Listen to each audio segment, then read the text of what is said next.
급도 안 되는 게 어디 감히 경비원 출신이 우리 집안의 사돈이 되겠다고. 처음에는 제 귀가 잘못 들었나 싶었습니다. 그런데 옆에 앉아있던 소연이의 손이 제 팔을 꽉 잡았습니다. 그 애의 손은 차가웠습니다. 그리고 반대편에 앉은 웨이터가 순간 동작을 멈췄고 맞은편에 앉은 한대섭의 아내는 아무 일도 없었다는 듯 샐러드를 찍고 있었습니다. 시간은 멈춘 듯 흘렀고 저는 그 자리에서 손에 들려있던 물컵을 내려놓지 못했습니다. 손이 떨렸습니다. 유리잔 안에 물이 찰랑거리며 밖으로 넘쳤고 하얀 테이블볼을 적셨습니다. 그런데 아무도 그걸 신경 쓰지 않았습니다. 모두의 시선은 오로지 저와 그 사돈의 말 사이에 걸쳐 있었기 때문입니다. 제 목구멍에서는 무언가 뜨겁고 매운 것이 올라오는 느낌이 들었습니다. 말을 해야 할지, 그냥 일어나야 할지, 아니면 아무 일도 없던 듯 웃어야 할지, 온갖 생각이 머릿속을 뒤엉켰습니다. 저는 결국 고개를 숙이고 숨을 고르며 말했습니다. 저는 그저 제 딸이 행복했으면 해서 이 자리에 왔습니다. 그 말은 제 마음속 깊은 곳에서는 하고 싶은 말의 100분의 1도 되지 않았습니다. 소연이는 제 손을 꼭 잡았고 무언가 말을 하려다 말았습니다. 그런데 그 순간 한대섭 씨는 와인잔을 들며 아무렇지도 않게 말했습니다. 요즘 세상이 참 평등해졌지요. 옛날 같았으면 상상도 못할 일입니다. 그래도 뭐 아이들이 좋다니 이해는 해야겠죠. 그건 이해가 아니라 멸시였습니다. 아무리 포장해도 그 말엔 단 한 조각의 존중도 없었습니다. 저는 그를 쳐다보았습니다. 똑바로 마주 보았습니다. 제 눈앞에는 법복을 입고 단상에 서 있는 대법관이 아니라 누군가를 깔아뭉개는 걸 당연하게 여기는 고집스러운 권력자만이 있었습니다. 이게 무슨 일인가요? 사연자 장기태님에게 큰일이 생기신 것 같은데요. 오늘의 사연 들어보겠습니다. 사연 들으시기 전에 구독을 누르시면 건강과 평안을 얻게 되실 거예요. 안녕하세요. 제 이름은 장기태입니다. 이 나이에 누가 제 이름을 물어보는 일은 드물지만 이렇게 글로 제 이야기를 들려드리는 건 처음이라 정중히 인사드리고 싶었습니다.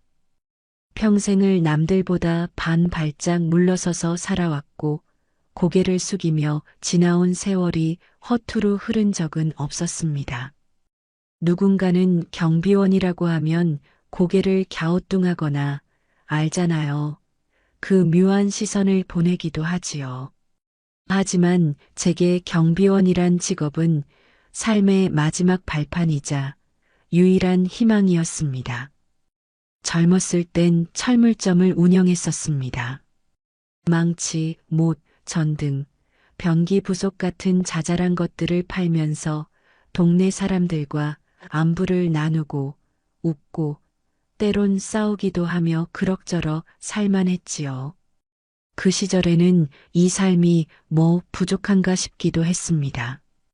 당신은 항상 저보다 먼저 일어나 가게 정리를 도왔고 저녁이면 따뜻한 된장찌개 한 그릇에 막걸리 반 병 나눠 마시던 평범한 날들이 지금 생각하면 참 고맙고 그립습니다.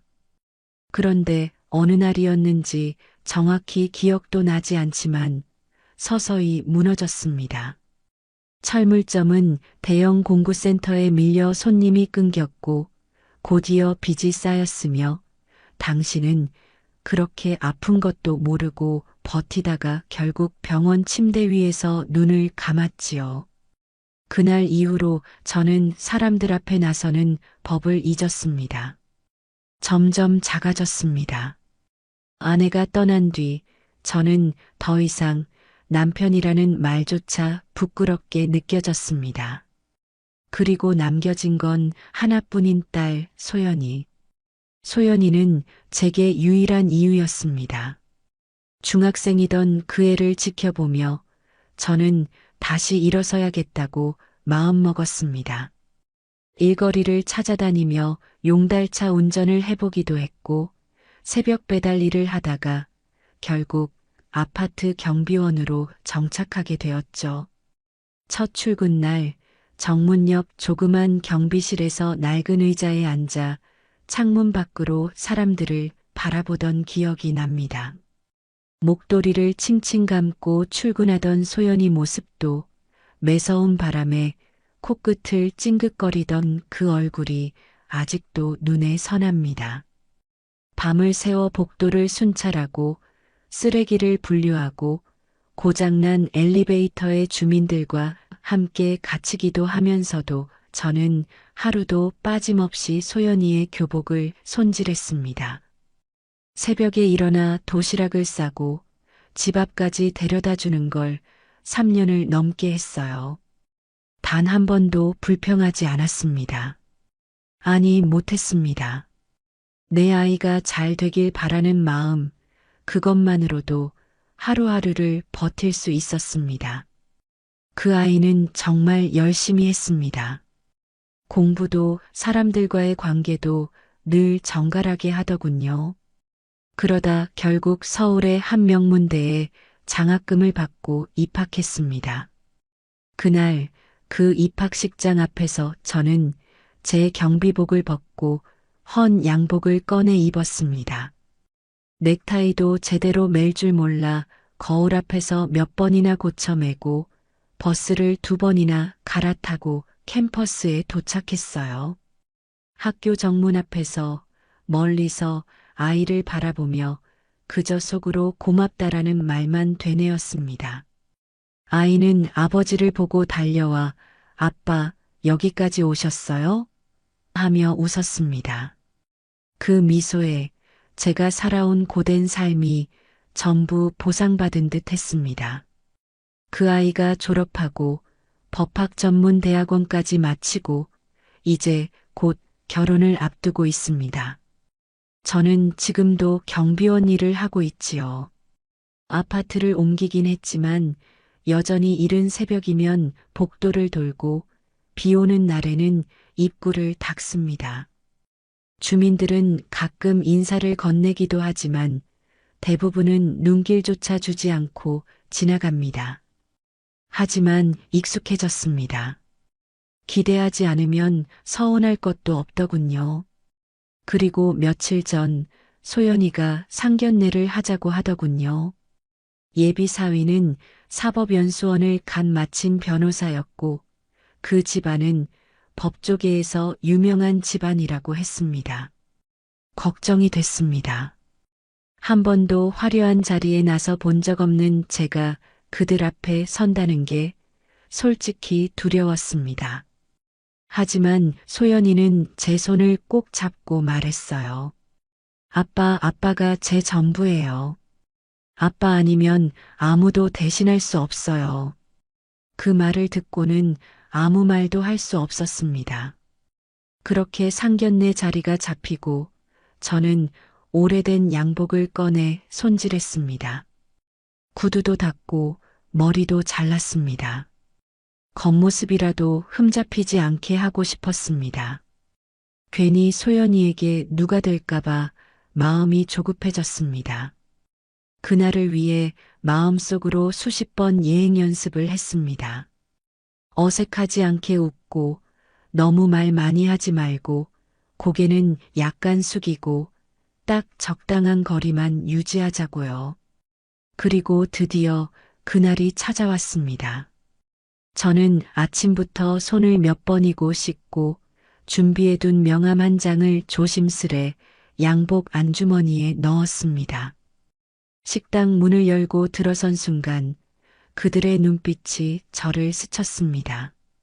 깔끔한 정장, 반듯한 자세, 단정하게 말쑥한 얼굴들 사이에서 저 혼자만이 낡은 구두와 오래된 양복을 입고 있는 느낌이었습니다. 숨이 턱 막히는 기분이었지만 애써 태어난 척하며 자리로 다가갔습니다. 소연이가 제 옆에 앉으며 속삭였습니다. 괜찮아요, 아빠. 잘 오셨어요. 그 말에 겨우 숨을 쉴 수 있었습니다. 하지만 제가 진짜로 상처를 받게 될 일이 그 자리에 앉고 얼마 지나지 않아 벌어질 줄은 상상도 못했습니다. 그날 상견례 자리는 서울 강남의 한 고급 레스토랑이었습니다. 주소를 받고 지도 어플로 찾아보며 아, 이런 데도 들어가 보는구나 싶었습니다. 입구에 들어서자마자 바닥에 깔린 고급스러운 대리석, 벽을 따라 늘어선 와인장, 빛을 은은하게 내리쬐는 샹들리에까지 제게는 그저 낯설기만 했습니다. 저는 입구에서 잠시 숨을 고르고 거울 앞에서 양복깃을 정리한 뒤 테이블 쪽으로 걸어갔습니다. 자리에 앉아 인사를 나누며 처음 뵌 예비 사도는 한대섭이라는 이름의 대법관이었습니다. 나이는 저보다 조금 많아 보였고 머리에는 백발이 섞였지만 머리카락 하나 흐트러짐 없었고 말투도 딱딱했으며 손목에는 반짝이는 시계가 감겨 있었습니다. 그의 아내도 조용히 미소만 지은 채 고개만 끄덕였습니다. 저는 꾸벅 고개 숙이며 말했습니다. 안녕하십니까? 장기태입니다. 만나 뵙게 되어 반갑습니다. 아, 네. 장 선생님, 어떤 일 하셨습니까? 한대섭 씨가 뭔가를 이미 알고 있으면서도 묻는다는 느낌이 들었습니다. 저는 짧게 대답했습니다. 예전엔 철물점을 했었고 지금은 아파트 경비로 일하고 있습니다. 그 순간 공기 중에 묘한 정적이 흘렀습니다. 예진이 아니 제 딸 소연이가 살짝 저를 바라보며 눈빛으로 괜찮다는 신호를 보냈지만 저는 이미 심장이 쿵 내려앉은 상태였습니다.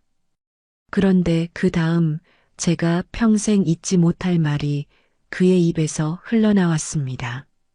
그는 옆에 앉은 친구에게 와인을 따르던 손을 멈추고 분명 속삭이는 듯 했지만 그 말은 그 자리 전체에 또렷하게 들렸습니다. 급도 안 되는 게 어디 감히 경비원 출신이 우리 집안의 사돈이 되겠다고.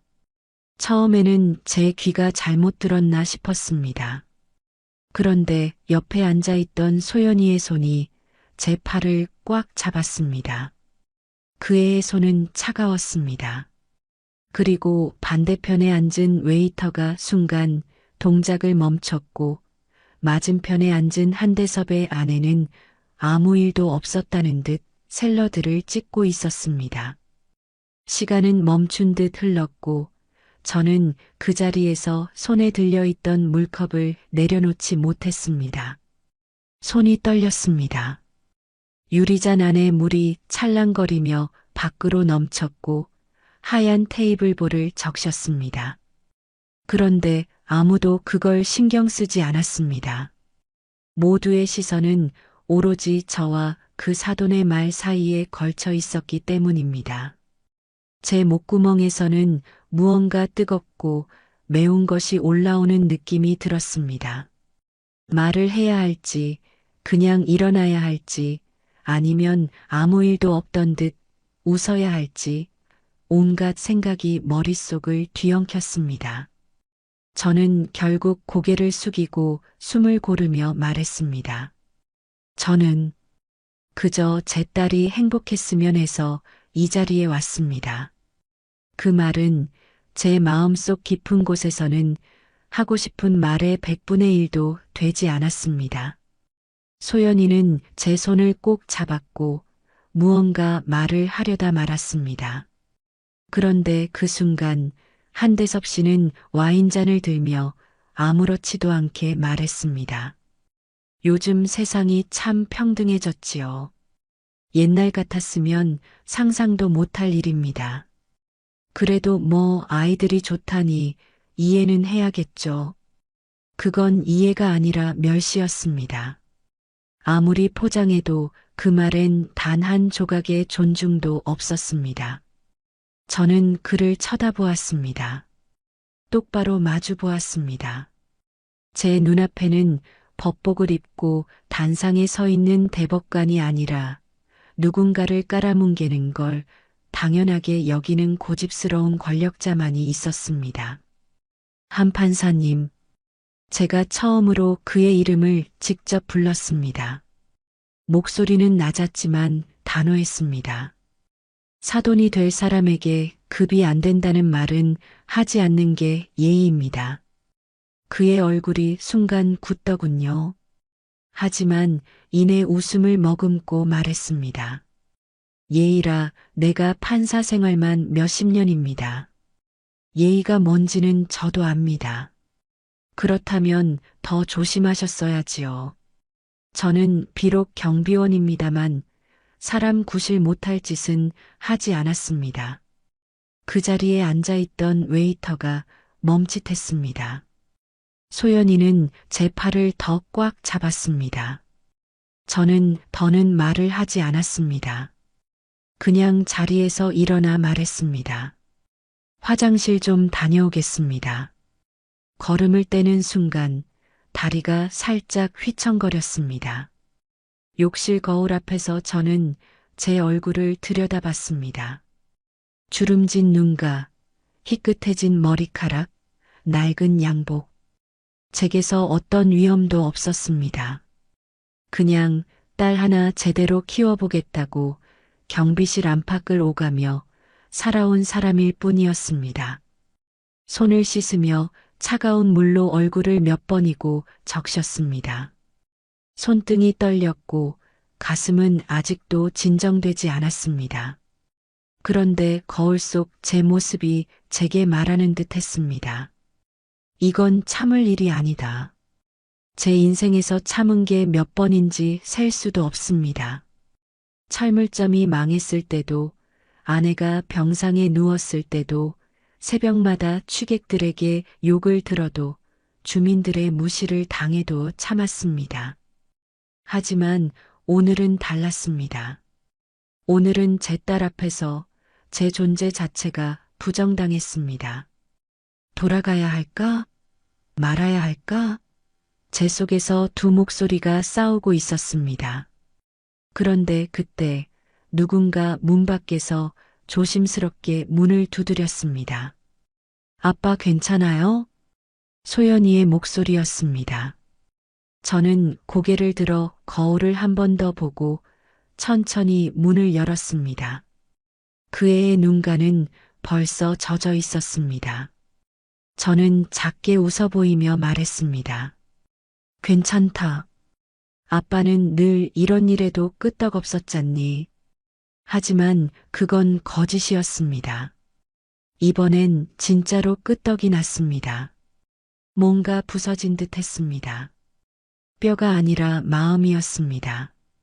그리고 저는 그날 밤 집으로 돌아와 냉장고 문을 열고 오랜만에 꺼내든 소주 한 병을 식탁 위에 올려놓았습니다.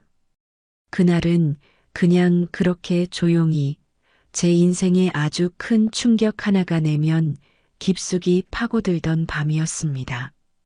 다음 날 아침 눈을 뜨자마자 목이 바짝 말라 있었습니다. 전날 마신 소주 때문이었는지 아니면 제 몸속에 억눌린 분노 때문이었는지는 알 수 없었습니다. 제 방은 평소보다 조용했고 창문 너머 햇빛은 무심하게도 밝았습니다. 저는 한참을 멍하니 누워 있다가 무거운 몸을 일으켰습니다. 발밑이 찌뿌듯했고 심장은 여전히 불편하게 뛰고 있었습니다. 식탁 위에는 비워진 소주병 하나가 남겨져 있었습니다. 그리고 그 옆에 오래전 소연이가 초등학생 때 만들어준 그림 한 장이 걸려 있었습니다. 저를 그린 그림 아래에 서툰 글씨로 세상에서 제일 멋진 아빠라고 적혀 있었지요. 그 문구가 왜 그리 낯설게 느껴지던지요. 어쩌면 그날 이후로 저는 제 스스로가 멋지지 않다고 느꼈는지도 모르겠습니다. 소연이에게서 전화가 온 건 오후 즈음이었습니다. 화면에 딸아이 이름이 떠오르자 가슴이 덜컥 내려앉았습니다. 받기 전부터 이미 무슨 얘기를 하게 될지 짐작이 됐습니다. 수화기 너머로 들려오는 소연이의 목소리는 평소보다 낮고 조심스러웠습니다. 아빠 어제 정말 죄송해요. 내가 미리 말씀드렸어야 했는데. 저는 애써 웃음을 내며 말했습니다. 괜찮다. 뭐 세상에는 별사람도 있는 법이지. 근데 아빠 오늘 아침에 시아버지께서 따로 연락을 하셨어요. 그 말이 나오자마자 저는 조용히 의자에 앉았습니다. 그리고 나머지 이야기를 듣기 위해 조용히 숨을 죽였습니다. 아버지가 그러니까 시아버지께서 이번 결혼식에 아빠가 너무 깊이 관여하지 않으셨으면 좋겠다고 하셨어요. 처음엔 무슨 뜻인지 이해가 가지 않았습니다. 저는 되물었습니다. 관여하지 말라니 무슨 소리냐? 결혼식장에 오시는 건 괜찮은데 신부 입장 때 같이 걷는 거랑 축사 같은 건 하지 않으셨으면 좋겠대요. 제 머릿속이 새하얘졌습니다. 들리는 말은 분명 한국어였지만 그 뜻은 너무 낯설고도 잔인했습니다. 딸 결혼식에서 아버지 노릇을 하지 말라는 말, 그게 정말 인간이 할 수 있는 말인가 싶었습니다. 그게 이유가 뭐래? 제 목소리는 저도 모르게 떨리고 있었습니다.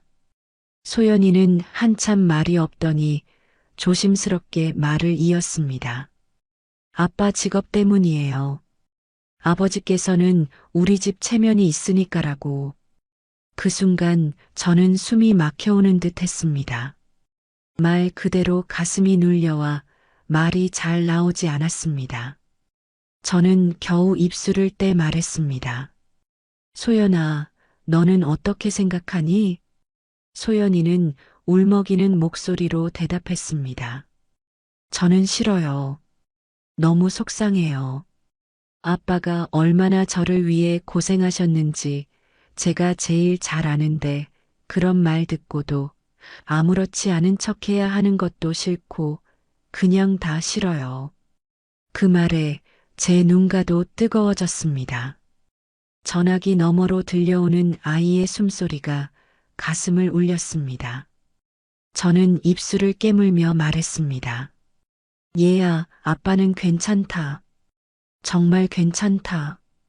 너만 행복하면 돼. 하지만 그 말은 새빨간 거짓이었습니다. 저는 하나도 괜찮지 않았습니다. 그날 이후 하루하루가 무너지는 것 같았습니다. 경비실에서 사람들을 맞이하면서도 매일 아침 같은 시간에 쓰레기를 정리하면서도 온몸에 들러붙은 그 모욕감이 떠나지 않았습니다. 마치 제 이름에 낙인이 찍힌 듯한 기분이었습니다.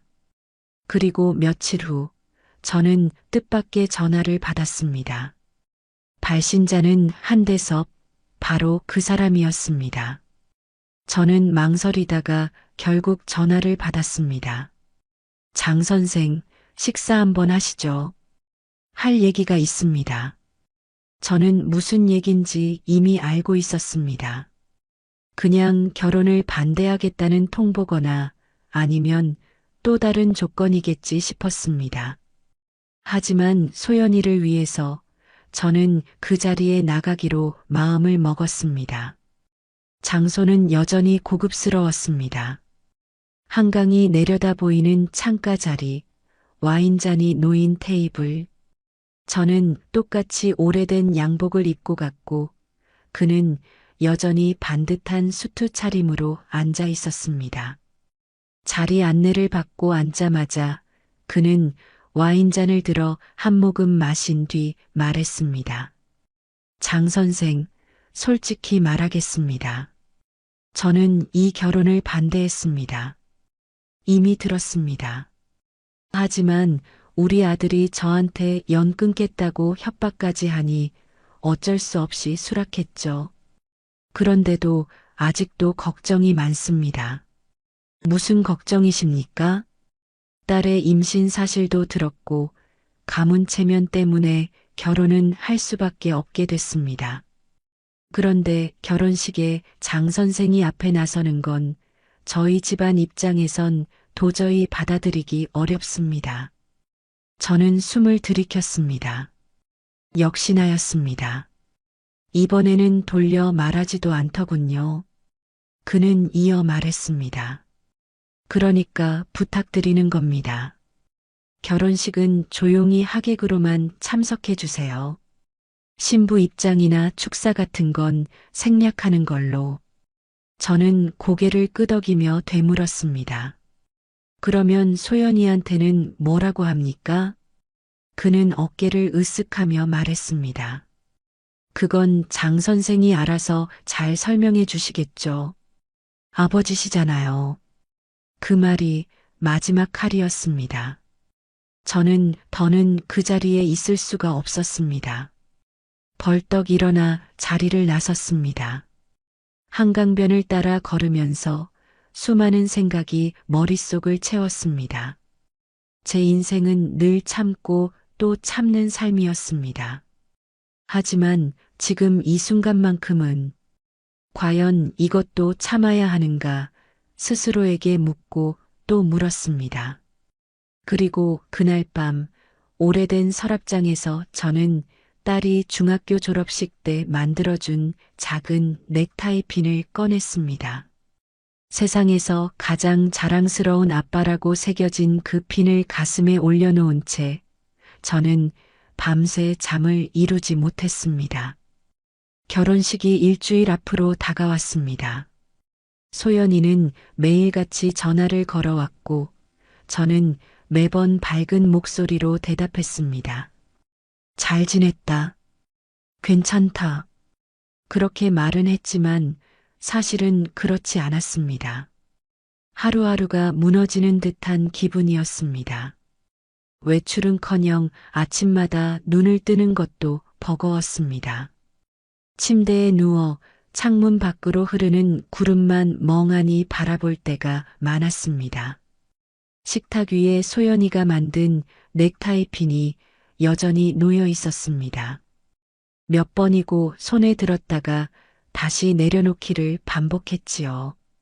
딸아이의 결혼식에 아버지로서 참석하지 말라는 말을 들은 뒤로 저는 하루하루 자존심을 붙잡으며 살아가고 있었습니다. 경비실에서 뵙던 몇몇 주민들이 살 빠지셨네요 라며 말을 건넬 때도 저는 그냥 고개만 끄덕였지요.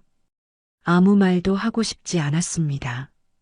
그러던 어느 날 TV를 켜둔 채 밥을 먹고 있었습니다. 평소엔 뉴스나 다큐멘터리를 틀어두지만 그날따라 채널을 돌리다가 우연히 한 장면에서 손이 멈췄습니다. 화면 속에는 대법원 계단을 올라가는 젊은 남성의 모습이 나왔습니다. 정장을 깔끔하게 차려입고 단정한 미소를 머금은 그 사람은 이제 막 대법관에 임명된 이성규 판사였습니다. 사회자가 말했습니다. 오늘 대법원에서는 가장 젊은 나이의 대법관으로 임명된 이성규 판사의 취임식이 열렸습니다. 이 판사는 과거의 어려운 가정 환경을 딛고 일어선 입지전적인 인물로 알려져 있으며 취임 연설에서는 자신에게 영향을 준 은인에 대해 언급해 화제를 모으고 있습니다. 순간 젓가락을 들던 제 손이 멈췄습니다. 화면이 바뀌고 단상 앞에 선 이성규 판사가 연설을 시작했습니다. 제가 오늘 이 자리에 설 수 있었던 것은 단 한 사람 덕분이었습니다. 그분이 아니었다면 저는 중도의 꿈을 포기했을 겁니다. 고등학생 시절 매서운 겨울 어느 날 저를 따뜻하게 품어주신 아파트 경비 아저씨가 계셨습니다. 김기태 선생님이었습니다. 그 순간 제 눈앞이 흐려졌습니다. 숟가락이 손에서 미끄러져 식탁에 떨어졌고 가슴속에서는 뭔가 뜨겁고 묵직한 것이 끓어오르는 걸 느꼈습니다. 화면 속 이성규는 이어 말했습니다. 제가 공부할 공간도 없고 쉴 곳도 없을 때 그 아저씨는 저를 경비실로 불러 따뜻한 차를 내어주시고 조용한 공간을 허락해 주셨습니다. 그리고 말해 주셨죠. 인생은 마라톤이다. 빨리 달리는 게 중요한 게 아니라 끝까지 가는 게 중요하다. 저는 그 말을 평생 잊지 않고 가슴에 새기고 살았습니다. 제 심장은 미친 듯이 뛰고 있었습니다. 그날 눈발이 흩날리던 경비실 앞에 쪼그려 앉아 있던 어린 소년. 아버지에게 맞고 참고서를 안고 울고 있었던 그 아이. 제가 건넨 보리차 한 잔과 작은 부적, 그리고 제 딸의 등록금을 털어준 그 밤이 머릿속에서 생생히 되살아났습니다. 선생님, 만약 이 방송을 보고 계신다면 꼭 한번 뵙고 싶습니다. 제가 받은 은혜, 이제 돌려드리고 싶습니다. 그 말이 끝나자 저는 소파에 털썩 주저앉았습니다. 숨이 제대로 쉬어지질 않았습니다. 눈물인지 땀인지 알 수 없는 것이 뺨을 타고 흘러내렸습니다. 그 아이가, 그 힘들어하던 소년이 지금 이 나라 최고 법정의 대법관이 되어 저를 찾아주고 있다니요. 이 기적이 현실이 맞는지 가슴이 먹먹해졌습니다. 다음 날 아침 초인종이 울렸습니다. 저는 반쯤 잠든 채 문을 열었는데 문 앞에 두 남자가 서 있었습니다. 깔끔한 정장을 입은 이들이 고개를 숙이며 말했습니다. 장기태 선생님 맞으십니까? 예, 그런데요, 누구시죠? 저희는 대법원에서 왔습니다. 이성규 대법관님께서 선생님을 꼭 뵙고 싶어 하십니다. 그 순간 저는 말문이 막혔습니다. 이게 꿈인지 현실인지 알 수 없었습니다. 잠시 후 검은 승용차를 타고 대법원으로 향했습니다. 한 번도 발을 들여본 적 없는 곳이었습니다. 웅장한 기둥들과 정문 앞 태극기, 걸어가는 사람들의 단정한 옷차림, 모든 것이 저와는 너무도 다른 세계처럼 보였습니다. 그런데 그 건물 입구에서 직접 저를 기다리고 있던 사람이 있었습니다. 바로 이성규였습니다. 반듯한 정장 차림의 그가 제 앞에 와서 머리를 깊이 숙였습니다. 선생님, 정말 뵙고 싶었습니다. 그의 눈에는 진심이 담겨 있었습니다. 저는 떨리는 손으로 그의 어깨를 붙잡으며 말했습니다. 너 정말 너였구나. 그때 그 경비실 앞에서. 맞아요. 그날 선생님이 주신 차 한 잔, 말 한마디가 제 인생을 바꿨습니다.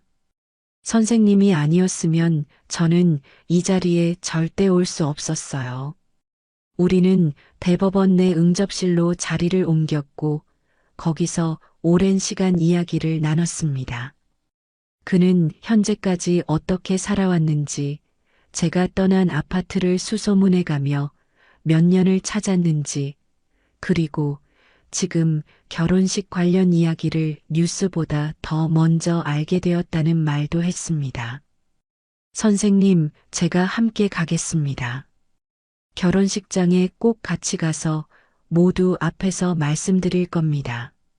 선생님이 어떤 분인지, 제가 이 자리에 서게 된 이유가 누구 덕분인지. 저는 손을 내저었습니다. 괜찮다. 그럴 필요까지는 없지 않겠니? 하지만 이성규는 고개를 저으며 말했습니다. 그게 아니라면 제가 이 자리에 선 의미가 사라져요.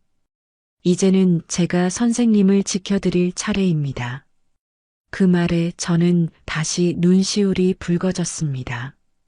평생 고개를 숙이고 말없이 살아왔던 인생이었습니다. 누군가를 지켜줄 힘 따위는 가져본 적 없었습니다.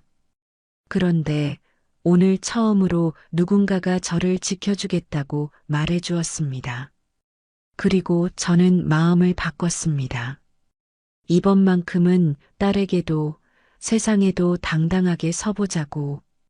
평생 묻어왔던 자존심, 그것을 이번에는 꺼내 보이기로 결심했습니다. 그날 밤 서랍장 속에 있던 넥타이 핀을 조심스럽게 꺼냈습니다. 세상에서 가장 자랑스러운 아빠. 그 문장이 이제야 다시 가슴에 꽂혔습니다. 저는 거울 앞에 서서 그 핀을 양복에 달았습니다. 울컥했습니다. 하지만 이번 눈물은 슬픔이 아니라 다짐이었습니다. 그래, 이번만큼은 내가 나를 지켜보자. 결혼식 당일이 밝았습니다. 이른 아침 알람이 울리기도 전에 눈이 떠졌습니다. 새벽부터 준비를 시작했습니다. 오래된 양복을 꺼내 다림질을 하고 구두를 닦고 흰 셔츠에 바짝 풀을 먹였습니다. 그리고 서랍 속에서 꺼낸 작은 상자를 조심스럽게 열어 그 안에 담긴 넥타이 핀을 꺼냈습니다. 세상에서 가장 자랑스러운 아빠라는 문구가 여전히 빛바래지 않은 채 새겨져 있었습니다. 넥타이를 맨 후 거울 앞에 섰습니다. 거울 속에 비친 제 모습은 여전히 주름진 얼굴에 희끗한 머리를 한 평범한 노인이었습니다. 하지만 가슴 한가운데 달린 그 핀이 오늘의 저를 다르게 만들어주고 있었습니다. 저는 스스로에게 말했습니다. 기태야, 오늘은 고개 숙이지 말자. 밖으로 나서니 하늘은 맑고 햇빛은 따사로웠습니다. 택시를 타고 결혼식장으로 향하는 내내 저는 한마디 말도 하지 않았습니다. 그저 창밖을 바라보며 그동안의 기억들을 되새기고 있었습니다. 철물점 시절, 아내가 병상에 누웠던 날들, 경비실에서 보내온 수많은 새벽들, 그리고 소연이의 첫 발표회, 입학식, 졸업식 그 모든 시간이 마치 필름처럼 흘러가고 있었습니다. 웨딩홀 입구에 도착했을 땐 벌써 하객들로 북적였습니다.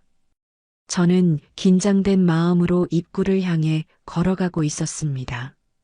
그런데 그 순간 한 검은 승용차가 제 옆에 멈춰 섰습니다.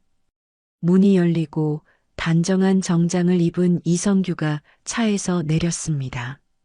선생님, 같이 들어가시죠.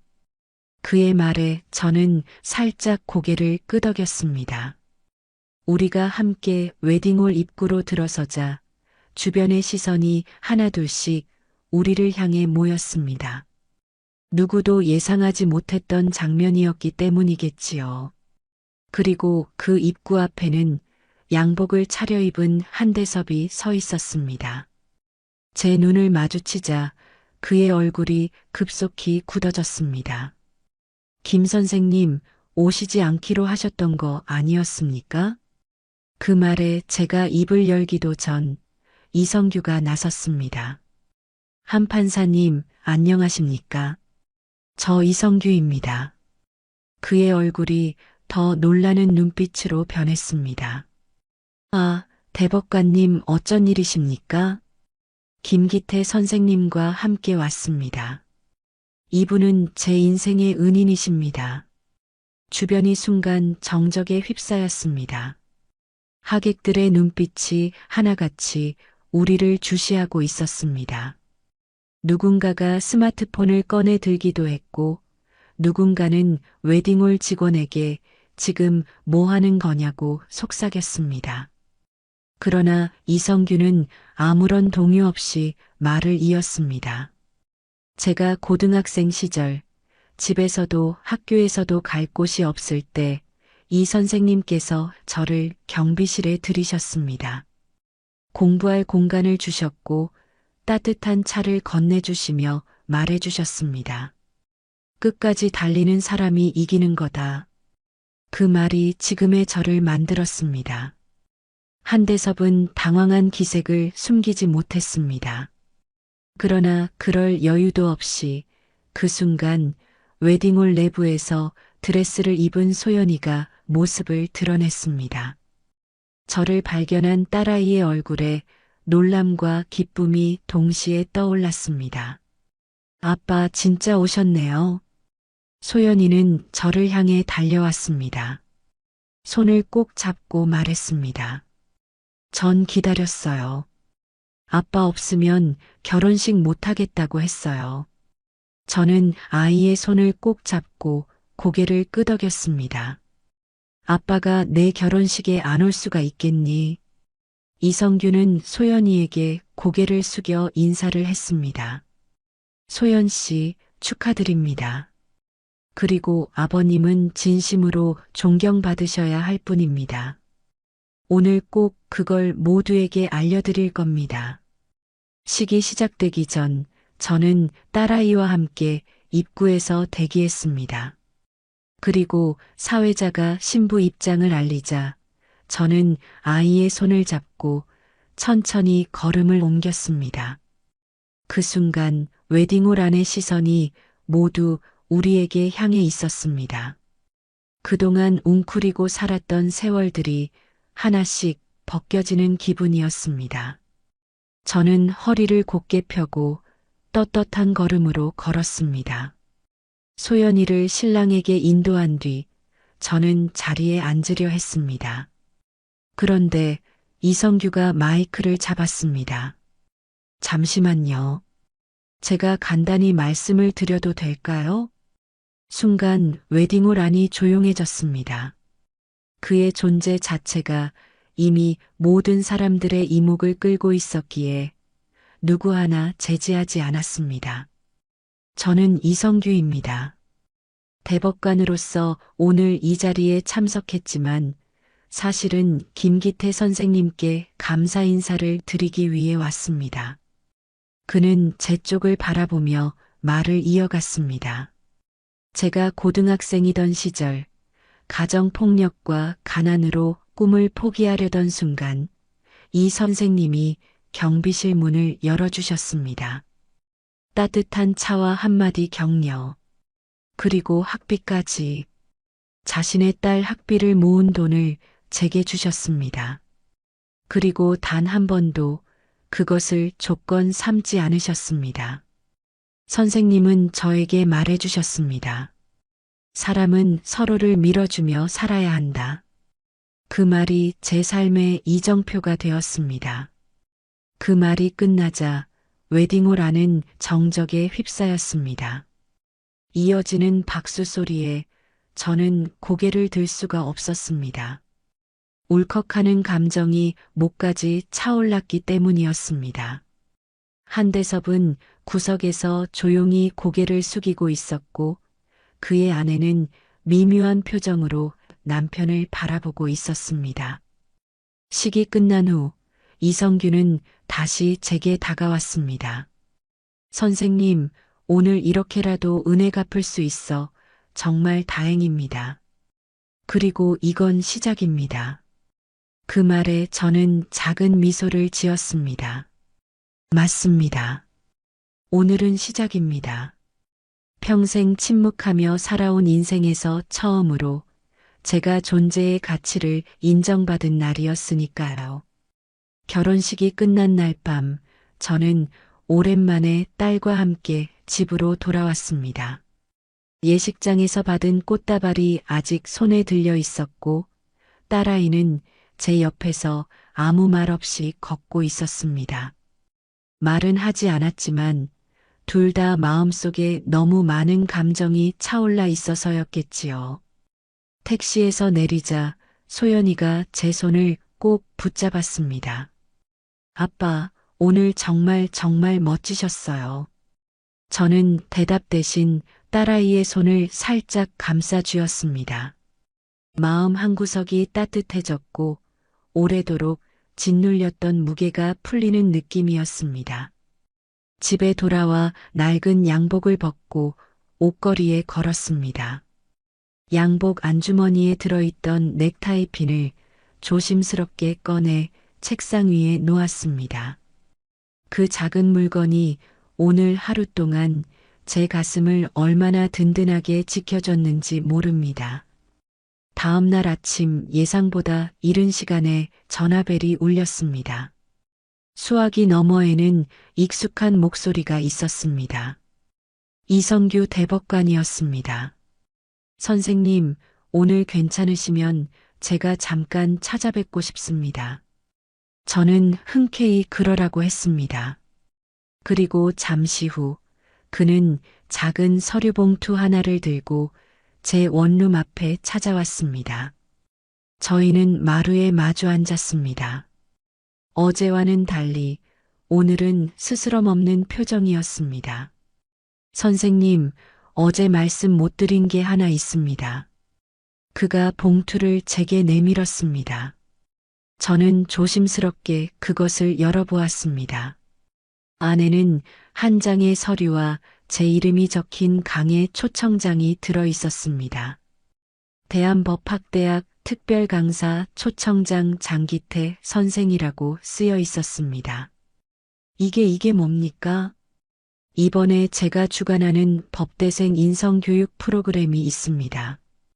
법을 공부하는 학생들에게 필요한 건 지식도 있지만 삶의 본질을 이해하는 감각입니다. 선생님이야말로 그 이야기를 전해주실 수 있는 분이십니다. 저는 손을 떨며 그 종이를 들여다봤습니다. 평생을 조용히 살아온 저에게 강의라니 한 번도 상상해 본 적이 없었습니다. 하지만 이상하게도 두렵지 않았습니다. 오히려 가슴 한구석이 두근거렸습니다. 내가 뭘 가르칠 수 있겠니?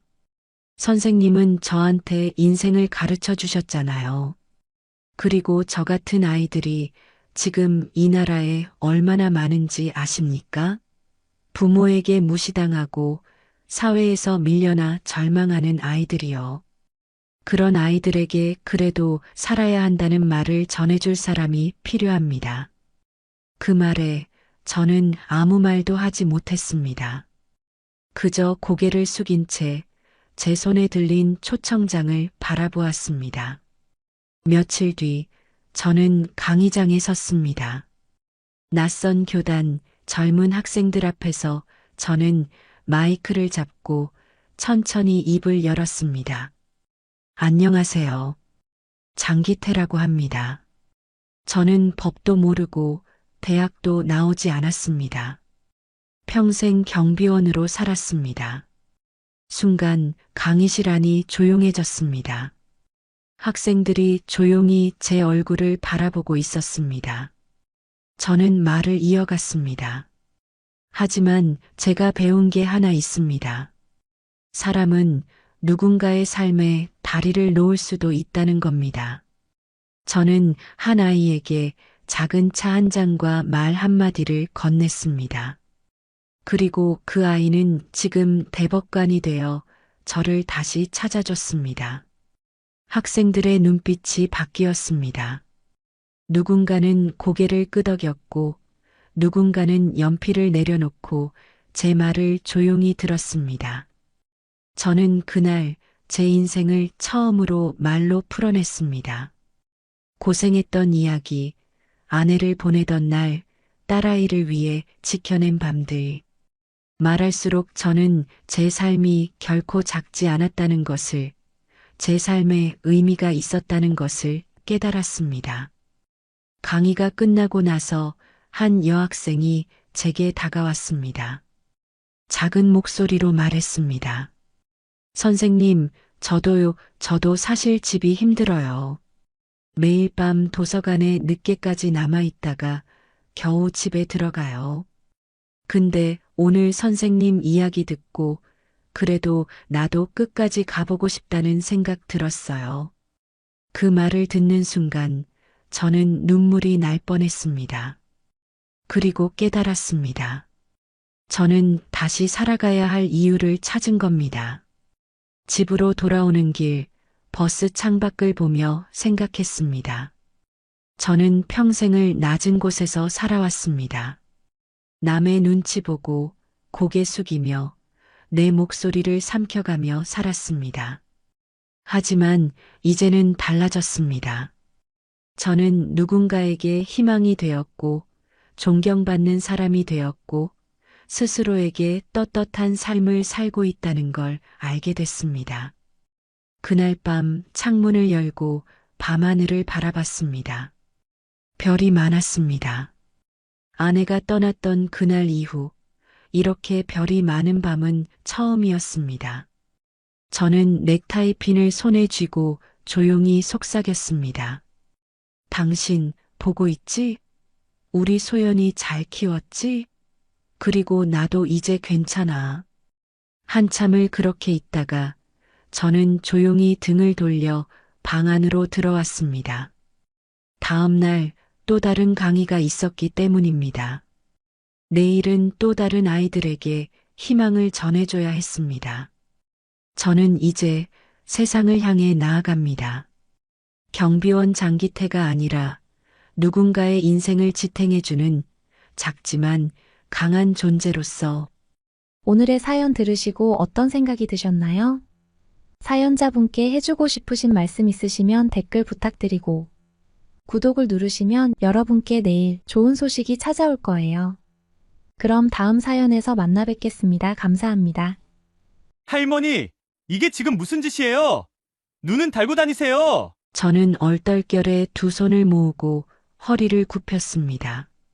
아이고, 죄송합니다. 일부러 그런 게 아니라 그만 리어카 바퀴가. 죄송하다고요? 그걸로 끝날 일 같아요? 이게 얼마짜리 차인 줄 아세요? 이건요, 할머니 같은 사람이 평생 벌어도 못 사는 차예요. 아침부터 재수가 없으려니까 진짜. 그의 말은 가시처럼 가슴에 박혔습니다. 저 같은 사람이요. 평생 벌어도 못 사는 차요. 그 말이 너무 아프고 모욕적이었습니다. 저는 숨을 고르며 다시 고개를 숙였습니다. 정말 죄송합니다. 제가 어떻게든. 어떻게든요? 그럼 지금 당장 수리비 내놓으세요. 그럴 능력도 없으면서 이딴 리어카는 왜 끌고 다녀요? 그 말에 저는 움찔했습니다. 가슴이 쿵 내려앉고 손끝이 서늘해졌습니다. 그 순간 저는 제 손가락이 벌벌 떨리고 있다는 걸 느꼈습니다. 수리비 당장은 없지만 제가 폐지 팔아서라도 조금씩. 하하하! 폐지를 팔아서요? 그거 백날 팔아봤자 이 차 수리비 못 줍니다. 내가 지금 웃겨요? 무슨 폐지로 명품차를 고친대. 참나 이젠 어르신들도 아주 배짱이 두둑하시네. 그 남자의 말투는 더럽게 불쾌하고 오만했습니다. 저는 그저 민폐 끼치지 않으려 살았을 뿐인데 그 순간만큼은 사람이 아닌 쓰레기 취급을 받는 것 같았습니다. 그러다 문득 제 주머니에 있던 동전 몇 개가 떠올랐습니다. 손을 떨며 주머니를 뒤지니 잔돈 몇 개가 떨어졌고 저는 그것을 얼른 모아 두 손에 쥔 채 남자 앞에 내밀었습니다. 정말 죄송합니다. 당장은 이것밖에 없지만 제발 한 번만. 그는 그걸 보더니 코웃음을 쳤습니다. 이걸로 뭐 하시게요? 껌이나 하나 사 먹을래요? 이게 무슨 일인가요? 사연자 김은자님이 곤란한 상황에 처해 있으신데요. 오늘의 사연 들어보겠습니다. 사연 들으시기 전에 구독을 누르시면 건강과 평안을 얻게 되실 거예요. 안녕하세요. 제 이름은 김은자입니다. 이름만 들으면 어쩐지 귀하게 자라난 사람 같다고들 하시지만 저는 단 한 번도 쉬운 삶을 살아본 적이 없습니다. 아버지는 제가 아주 어릴 적에 병을 앓다 돌아가셨고 어머니는 동네 반찬가게에서 새벽마다 일하셨습니다. 그 시절엔 가난이 죄처럼 여겨지던 때라 배고픈 날이 많았습니다. 도시락 싸줄 형편도 안 됐던지라 저는 교실 구석에서 친구들 몰래 물만 마시며 점심시간을 넘기곤 했습니다. 지금도 가끔 물만 마셔도 배가 부르던 그 착각이 기억납니다. 저는 배운 것도 없고 가진 것도 없었습니다. 고등학교를 마치자마자 바로 시장에서 일했고, 그러다 재래시장 앞 분식집에서 지금의 남편을 만났습니다. 남편은 말이 적었지만 손재주는 뛰어났고 무엇보다 성실했습니다. 둘 다 가진 것 없으니 서로를 기대며 살자고 약속했고, 그렇게 결혼해 작은 반지하 월세방에서 신혼살림을 시작했습니다. 첫째 아들을 낳았을 땐 정말 세상이 다 가진 것처럼 기뻤습니다. 그 작은 손가락을 처음 쥐었을 때의 감촉을 저는 아직도 기억합니다. 하지만 기쁨은 잠깐이었고, 아이가 크면서 돈 들어갈 일은 끝도 없이 생겨났습니다. 아이 기저귀 값에 분유가, 예방접종비에 학원비까지 숨만 쉬어도 돈이 들더군요. 남편은 목공소에서 하루 12시간을 일했고, 저는 새벽마다 신문을 돌렸습니다. 오후에는 동네 반찬 가게에 나가 일손을 거들었고, 밤이 되면 야쿠르트 하나 팔아도 몇백 원 남는 영업을 하러 아파트 단지를 돌았어요. 그렇게 피곤에 쩔어 사는 와중에도 저는 늘 마음속으로 다짐했습니다. 우리 애들만큼은 나처럼 살게 하지 말자. 그 다짐 하나로 버텼고, 그렇게 둘째 딸도 낳고 살아왔습니다. 그런데 아이들이 커갈수록 세상은 점점 더 각박해졌고, 돈을 아무리 벌어도 늘 부족했습니다. 그 와중에 남편이 사고로 허리를 다치고 말았습니다. 병원비며 재활치료비에 남편의 일까지 끊기니 저는 혼자서 집안의 가장이 되어야 했습니다. 처음엔 다 포기하고 싶었습니다. 너무 힘들어서 매일 울면서 새벽을 맞았습니다. 하지만 제 앞에 있는 남편과 아이들을 보면 도망칠 수가 없었습니다. 제가 아니면 누가 저 가족을 지키겠습니까? 그렇게 저는 새벽마다 폐지를 주우러 나가게 됐습니다. 처음엔 손이 부끄러워 장갑도 끼지 못했는데 나중엔 손끝이 굳어져 장갑 없이도 거친 골목길을 다녔습니다. 폐지를 주우며 만난 사람들은 대부분 눈길도 주지 않았습니다. 어떤 이는 창문을 열고 물을 끼얹었고 어떤 이는 비닐봉지를 던졌습니다. 처음엔 억울해서 울었고 나중엔 포기하게 되더군요. 아, 내가 이 세상에서 이렇게까지 작아졌구나. 그 생각이 들자 가슴이 철렁 내려앉았습니다. 하지만 저는 그래도 매일 리어카를 끌고 나왔습니다. 이유는 단 하나, 자식들 밥값은 벌어야 했으니까요. 그렇게 세월이 흘러 이제 아이들은 다 커서 제 곁을 떠났습니다. 아들은 결혼해 따로 살고 딸은 지방으로 직장을 옮겼습니다. 남편은 지금도 허리 통증에 시달리며 집안에만 계십니다. 저는 여전히 새벽이 되면 리어카를 끌고 나섭니다. 누구는 그런 삶을 비참하다고도 하겠죠. 하지만 저는 그렇게 생각하지 않습니다. 제가 비참했다면 이렇게까지 살아낼 수 없었을 테니까요. 저는 단지 묵묵히 살아온 겁니다. 하지만 그날 아주 평범했던 새벽.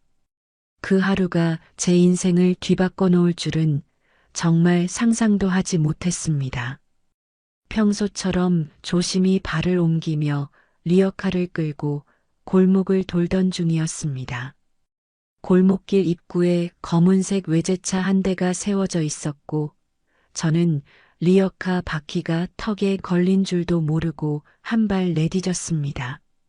그 순간 철커덕 하는 소리와 함께 리어카가 기울었고 바로 옆에 세워진 그 외제차의 옆면에 리어카 손잡이가 끼익하고 긁히고 말았습니다. 그 소리가 얼마나 날카로웠는지 순간 귀가 멍해질 정도였습니다. 그리고 그 다음 순간 차량 경보음이 터졌고 새벽의 고요한 골목이 순식간에 공포로 가득 찼습니다. 어머나, 이게 무슨 일이람. 저는 리어카 손잡이를 잡은 채 그대로 얼어붙었습니다. 심장이 쿵 내려앉았고 손끝에서 피가 빠져나가는 것 같은 기분이었습니다. 차량의 문이 갑자기 벌컥 열리고 누군가 내리려던 그때 제 인생에서 가장 불쾌하고 모욕적인 한마디가 들려오기 시작했습니다. 그날은 바람 한 점 없이 고요한 새벽이었습니다. 골목은 어둡고 적막했지만 저는 언제나처럼 리어카를 밀고 느릿느릿 앞으로 나아가고 있었습니다. 세월이 만든 굽은 허리와 퉁퉁 부은 무릎은 이젠 제 몸의 일부처럼 익숙했습니다. 그런 저에게 가장 무서운 건 사고였습니다. 누구에게도 피해주지 않고 조용히 다니는 게 제겐 가장 큰 목표였는데 그날따라 운이 너무 없었습니다. 리어카가 갑자기 턱에 걸리더니 옆으로 기울면서 바퀴가 왼쪽으로 휘청했고 그 충격으로 손잡이 쪽 프레임이 검은색 외제차 옆면을 세게 긁고 말았습니다. 끼익, 끼익. 쇠가 긁히는 소리에 이어 바로 이어진 경보음이 제 귀를 찢었습니다. 아이고, 이게 뭐람. 숨이 멎는 줄 알았습니다. 손잡이를 부여잡은 채 그대로 얼어붙었고 심장이 목구멍까지 솟아오르는 기분이었습니다. 이 소리에 사람들이 뛰쳐나올까 혹은 누가 나를 붙잡고 신고라도 할까 두려움이 밀려왔습니다. 도망칠 수도 설명할 수도 없는 상황이었습니다. 그저 멍하니 경보음만 들으며 서 있었습니다. 그 순간 차량 내부에서 불이 들어오더니 문이 벌컥 열렸습니다. 이게 뭐야? 한 남자가 헐레벌떡 차에서 내려서는 차체를 살피더니 얼굴이 확 일그러졌습니다. 고가의 정장에 머리를 정갈하게 빗은 그는 손가락으로 긁힌 자국을 가리키며 고함을 질렀습니다. 할머니, 이게 지금 무슨 짓이에요? 눈은 달고 다니세요. 저는 얼떨결에 두 손을 모으고 허리를 굽혔습니다. 아이고, 죄송합니다. 일부러 그런 게 아니라 그만 리어카 바퀴가. 죄송하다고요? 그걸로 끝날 일 같아요? 이게 얼마짜리 차인 줄 아세요? 이건요, 할머니 같은 사람이 평생 벌어도 못 사는 차예요. 아침부터 재수가 없으려니까 진짜. 그의 말은 가시처럼 가슴에 박혔습니다. 저 같은 사람이요. 평생 벌어도 못 사는 차요. 그 말이 너무 아프고 모욕적이었습니다. 저는 숨을 고르며 다시 고개를 숙였습니다. 정말 죄송합니다. 제가 어떻게든이요? 그럼 지금 당장 수리비 내놓으세요. 그럴 능력도 없으면서 이딴 리어카는 왜 끌고 다녀요? 그 말에 저는 움찔했습니다. 가슴이 쿵 내려앉고 손끝이 서늘해졌습니다. 그 순간 저는 제 손가락이 벌벌 떨리고 있다는 걸 느꼈습니다. 수리비 당장은 없지만 제가 폐지 팔아서라도 조금씩. 하하, 폐지를 팔아서요? 그거 백날 팔아봤자 이 차 수리비 못 줍니다. 내가 지금 웃겨요? 무슨 폐지로 명품 차를 고친대. 참나, 이젠 어르신들도 아주 배짱이 두둑하시네. 그 남자의 말투는 더럽게 불쾌하고 오만했습니다. 저는 그저 민폐 끼치지 않으려 살았을 뿐인데 그 순간만큼은 사람이 아닌 쓰레기 취급을 받는 것 같았습니다. 그러다 문득 제 주머니에 있던 동전 몇 개가 떠올랐습니다. 손을 떨며 주머니를 뒤지니 잔돈 몇 개가 떨어졌고 저는 그것을 얼른 모아 두 손에 쥔 채 남자 앞에 내밀었습니다. 정말 죄송합니다. 당장은 이것밖에 없지만 제발 한 번만. 그는 그걸 보더니 코웃음을 쳤습니다. 이걸로 뭐 하시게요? 껌이나 하나 사 먹을래요? 그러더니 제 손에 있던 동전을 발끝으로 툭 차버렸습니다. 동전은 골목 바닥을 튕기며 멀리 굴러갔고 저는 반사적으로 몸을 숙여 그것을 줍으려 했지만 굽은 허리 탓에 몸이 말을 듣지 않았습니다. 그때 저 멀리서 한 목소리가 들려왔습니다. 어머니, 아들이었습니다. 숨이 턱에 찬 채 양손에 땀이 흥건하게 젖은 셔츠를 붙잡고 급히 달려오고 있었습니다. 그의 얼굴엔 다급함이 서려 있었고 눈빛은 날카롭게 상황을 스캔하고 있었습니다.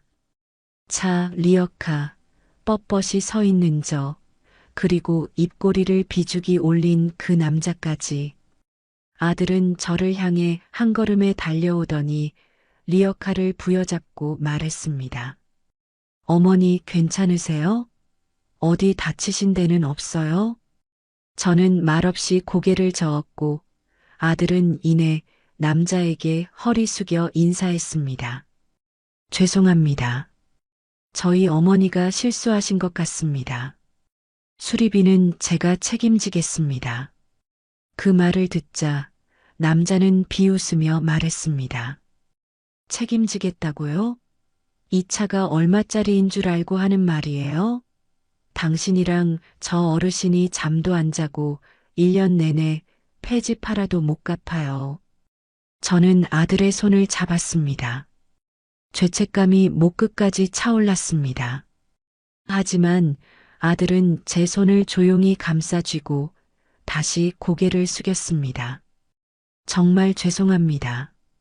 하지만 말씀하신 것처럼 차에 대한 보상은 제가 감당하겠습니다. 대신 지금처럼 저희를 무시하고 조롱하는 언행은 자제해 주시기 바랍니다. 그 순간 남자의 얼굴이 일그러졌습니다. 뜻밖의 반응에 당황한 듯 했지만 곧 입꼬리를 말아올리며 비아냥거렸습니다. 어휴, 진짜 시간 낭비네. 경찰 부릅시다. 아들이 고개를 들며 또박또박 말했습니다. 좋습니다. 그게 가장 깔끔하겠네요. 보험 처리를 하든 경찰 입회하든 저는 감당할 준비가 되어 있습니다. 그 말에 골목 뒤편에서 또 다른 자동차의 문이 조용히 열렸습니다. 그리고 그곳에서 제가 상상도 못한 인물이 등장하려고 하고 있었습니다. 차량 경보음은 아직 멈추지 않은 채 골목의 메아리처럼 울려 퍼지고 있었습니다. 아들은 한치의 흔들림 없이 상대의 조롱을 맞받아쳤고 저는 그런 아들의 뒷모습을 보며 가슴이 뭉클하면서도 미안했습니다. 그 순간이었습니다. 우리 모두의 시선이 향하던 곳과는 전혀 다른 방향, 외제차 바로 뒤쪽에 주차된 또 다른 차량의 문이 조용히 열렸습니다. 덜컥 문이 열리는 소리에 남자가 고개를 돌렸고 저와 아들도 그쪽을 바라보았습니다. 어둠 속에서 내린 남성은 차림새부터 범상치 않았습니다. 완벽하게 정리된 머리카락, 주름 하나 없이 떨어지는 네이비색 수트, 그리고 무표정하지만 깊은 인상을 주는 눈빛. 저는 본능적으로 알 수 있었습니다. 저 사람이 이 차의 진짜 주인이라는 것을요. 그리고 그것만이 아니었습니다. 옆에 있는 남자가 갑자기 얼굴이 하얗게 질리며 허리를 숙였습니다. 대표님, 이게 그러니까 이 할머니가 갑자기 차를 긁으셔서 그는 급히 상황을 설명하려 했지만 말이 꼬이기 시작했습니다. 대표님이라는 호칭이 낯설게 느껴졌지만 저는 본능적으로 등이 굳었습니다. 이제 정말 큰일이구나 싶었습니다. 대표는 차 옆면을 살피기 위해 천천히 고개를 돌렸습니다. 긁힌 자국을 따라 손끝으로 한번 쓰다듬더니 아무 말 없이 한 걸음 뒤로 물러섰습니다. 그리고는 골목 전체를 둘러보았습니다. 쓰러진 폐지, 기울어진 리어카, 머리를 조아린 저, 그리고 여전히 뻣뻣하게 서 있는 운전기사. 그의 눈동자에는 이해할 수 없는 침묵이 감돌고 있었습니다. 자네. 대표가 낮고 단호한 목소리로 말했습니다. 조용했지만 그 울림은 골목 전체를 가득 메우는 듯 했습니다. 방금 이 상황 전부 내가 차 안에서 다 보고 있었네. 운전기사는 그대로 굳어버렸습니다. 그 말에 저는 순간 숨이 턱 막히는 것 같았습니다. 제 눈물이 터지기 직전이었고 아들은 제 손을 꼭 잡고 있었습니다. 대표는 잠시 눈을 감았다가 다시 떴습니다. 어르신께 말버릇이 그게 뭔가? 아닙니다. 대표님, 저는 단지 상황이 당황스러워서 자네가 했던 말 그대로 내가 해볼까? 이런 차는 평생 못 산다. 폐지 주어서 뭐 할 거냐? 이런 말이었지? 대표의 어조는 싸늘했고 눈빛에는 분노가 서려 있었습니다. 운전기사는 얼굴이 붉어졌다 못해 창백해졌습니다.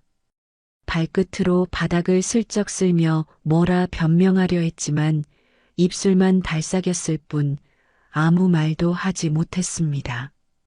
대표는 차 뒤편에 서 있던 저와 아들에게로 천천히 걸어왔습니다.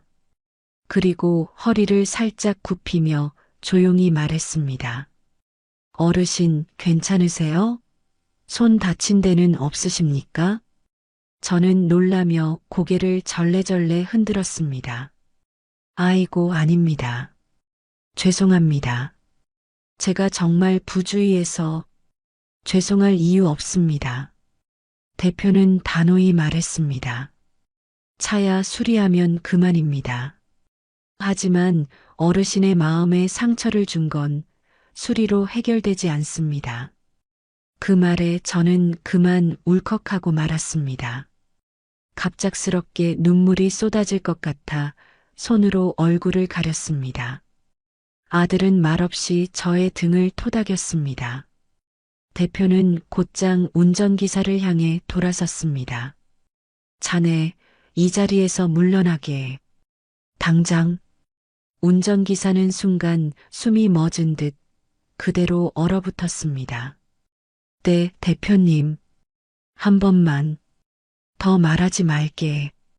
자네 같은 사람과는 더 이상 함께 일할 이유가 없네. 우린 어떤 사람들과 일해야 하는지 아주 분명히 기준이 있네. 그는 냉정했지만 결코 소리를 높이지 않았습니다. 오히려 그 침착함이 더욱 무섭게 느껴졌습니다. 운전기사는 마침내 어깨를 떨며 고개를 숙였고 아무 말 없이 자리를 떴습니다. 저는 그 뒷모습을 바라보며 착잡한 마음에 손끝을 쥐었습니다. 물론 고소하다는 생각도 들었지만 그보다는 이 모든 상황이 믿기지 않아 그냥 넋을 놓고 있었습니다. 그때 대표는 다시 저에게 다가와 조용히 말을 이었습니다. 어르신, 이 차는 제 차입니다. 그리고 이 회사도 제가 운영하고 있습니다. 저는 고개를 푹 숙였습니다. 아이고, 정말 죄송합니다. 제가 부주의해서 이런 일이. 괜찮습니다. 오히려 이런 상황을 통해 제가 더 배웁니다. 대표는 조용히 미소를 지었습니다. 그리고 제 옆에 서 있는 아들에게 시선을 돌렸습니다. 아드님이신가요? 네, 맞습니다. 방금 말씀하시는 걸 들었습니다. 침착하고 논리적으로 대응하시는 모습이 인상 깊었습니다. 아들은 겸손히 고개를 숙였습니다. 감사합니다.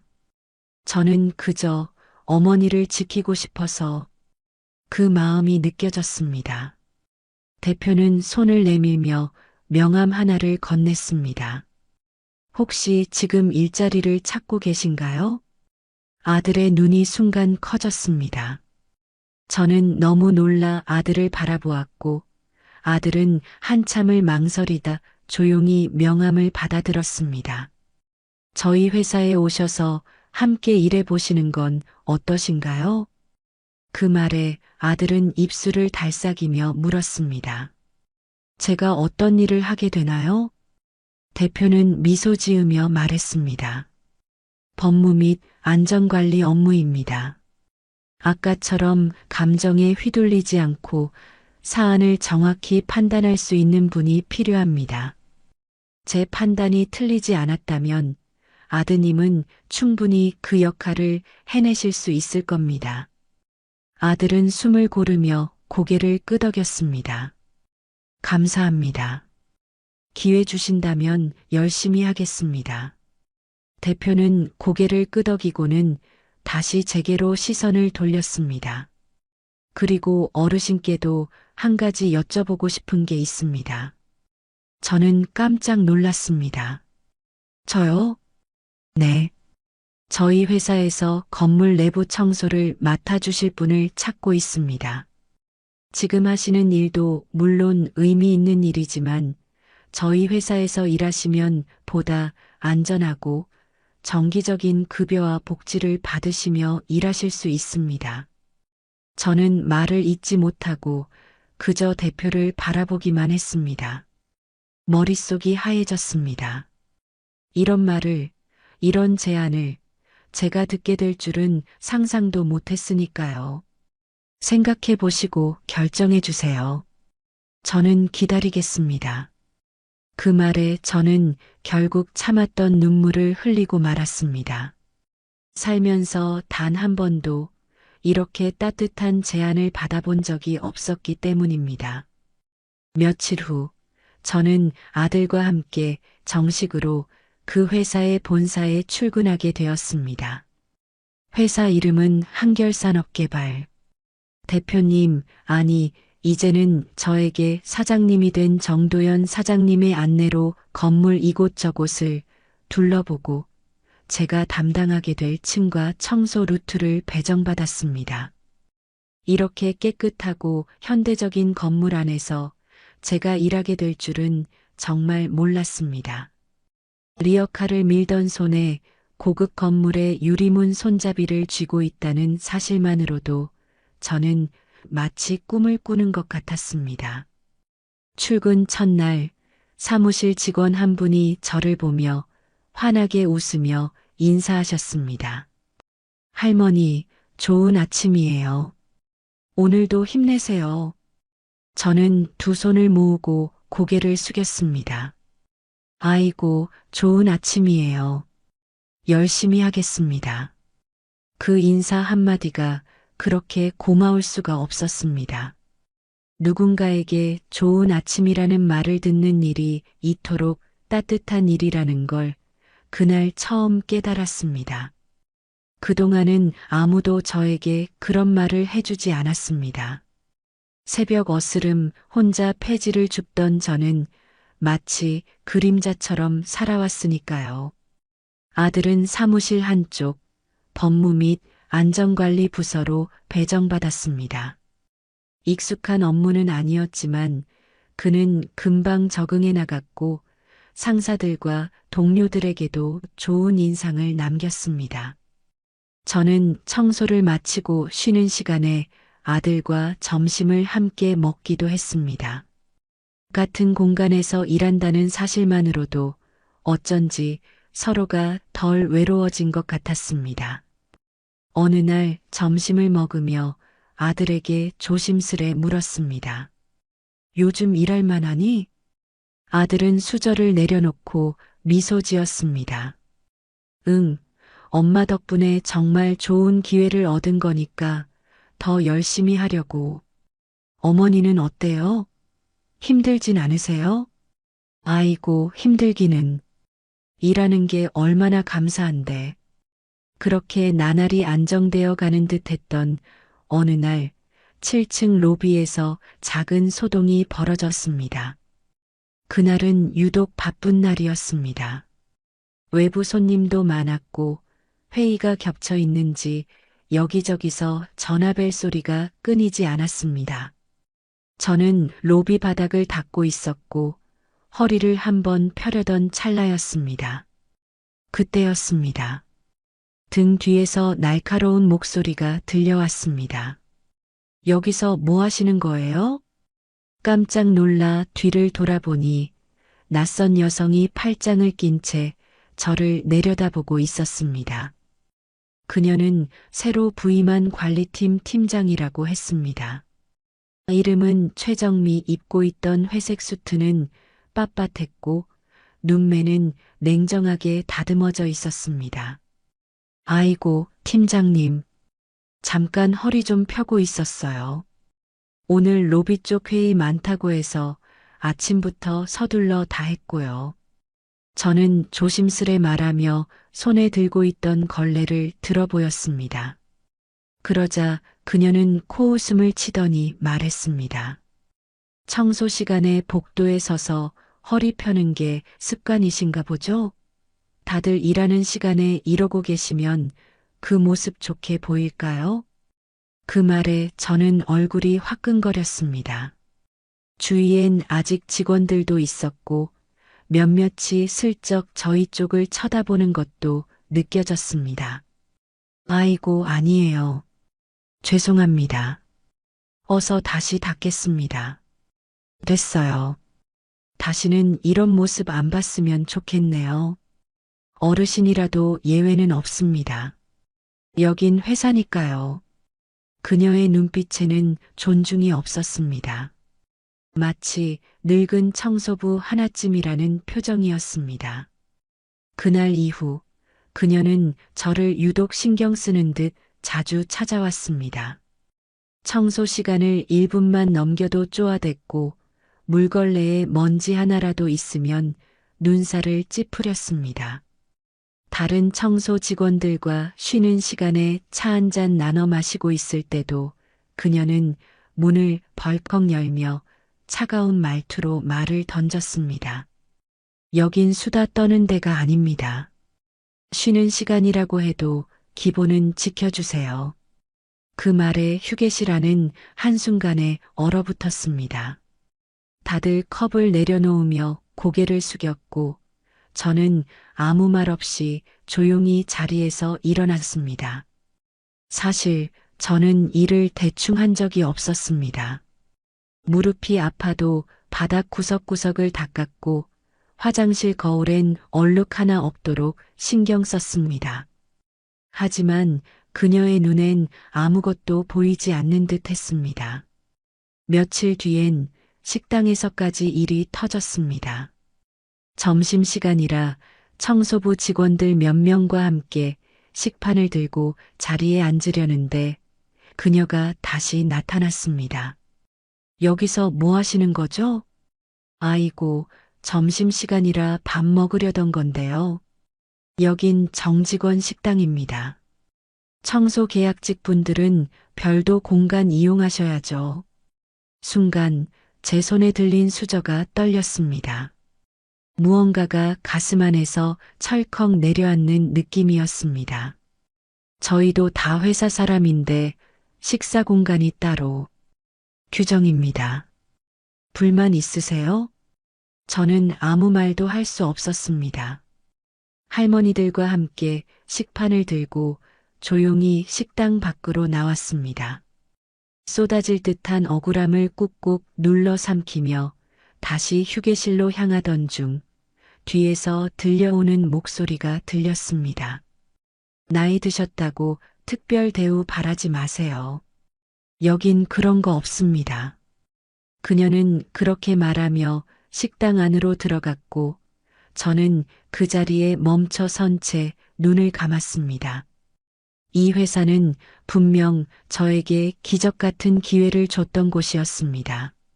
하지만 그 안에서도 사람에 따라 누군가는 여전히 그림자 취급을 당하고 있었습니다.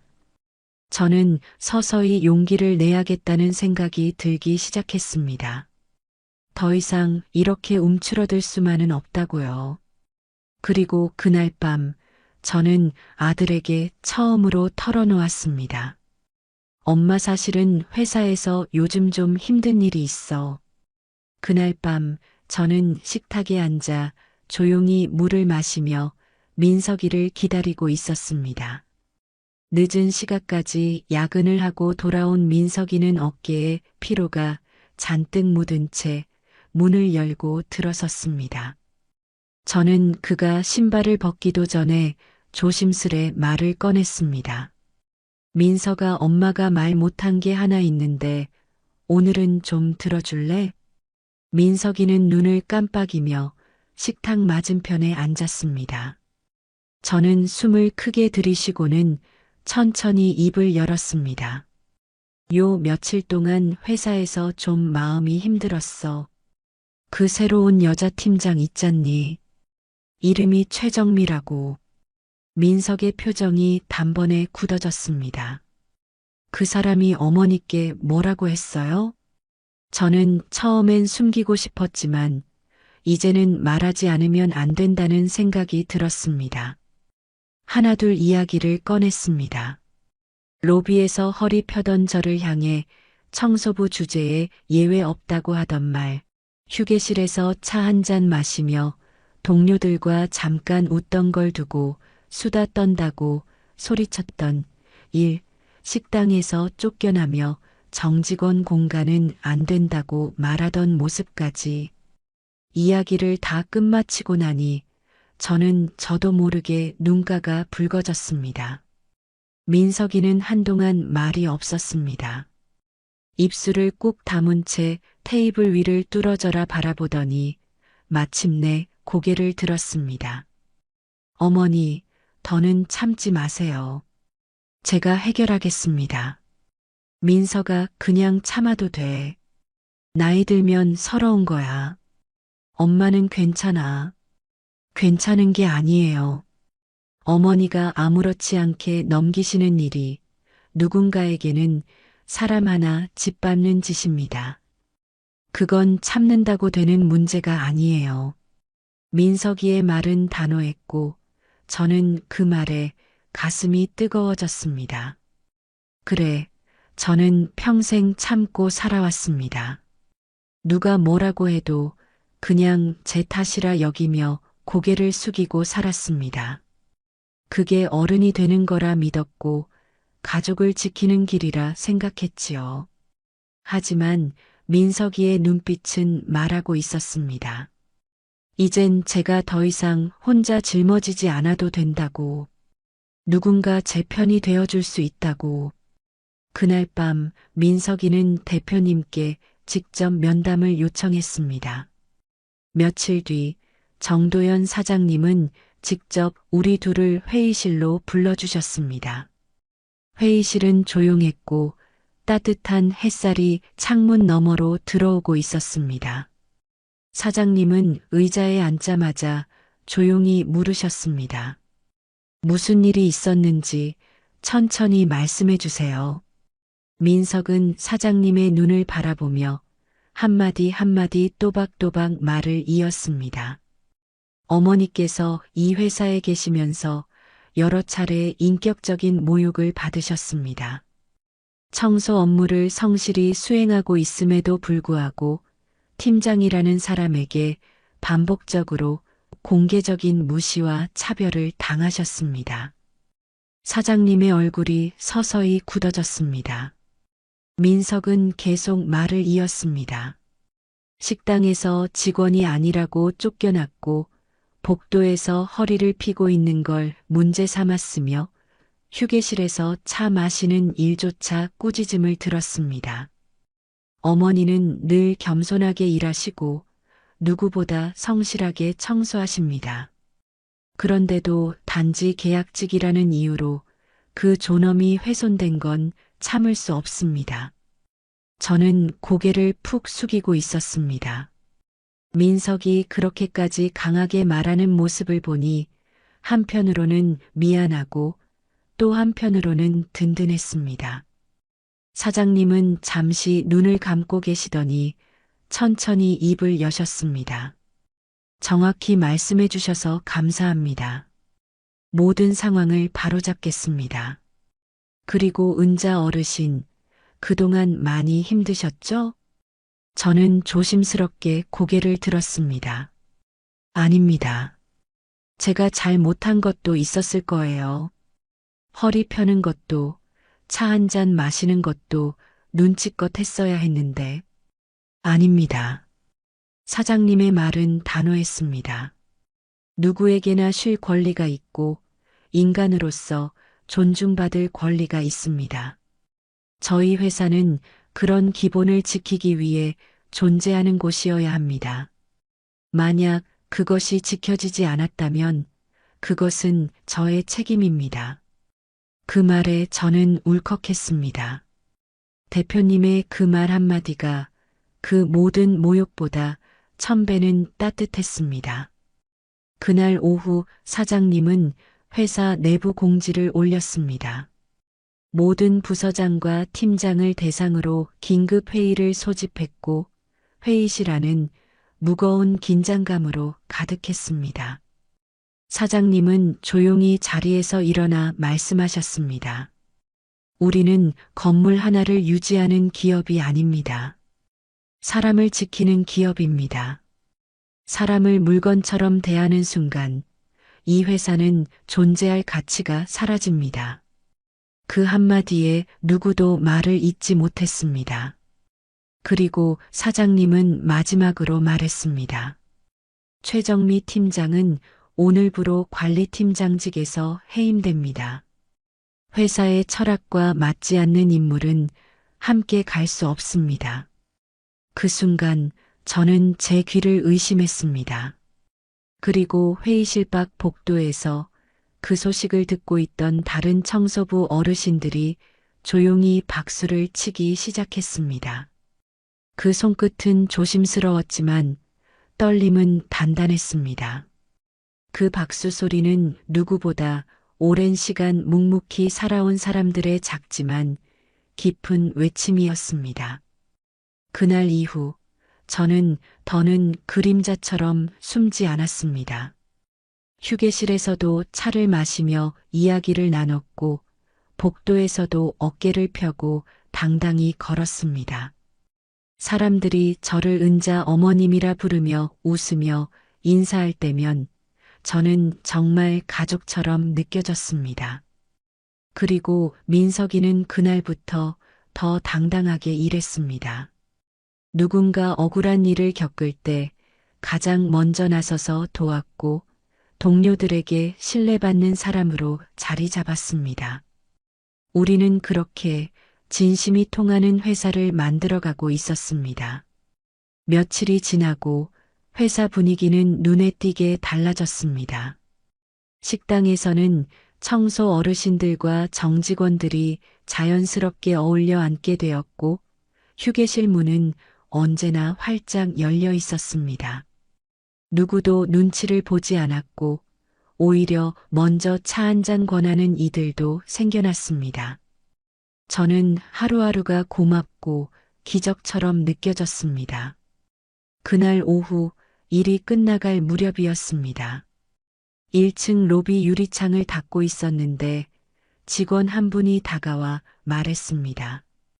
은자 어머님, 사장님께서 잠시 시간 되실 때 위층으로 오시래요.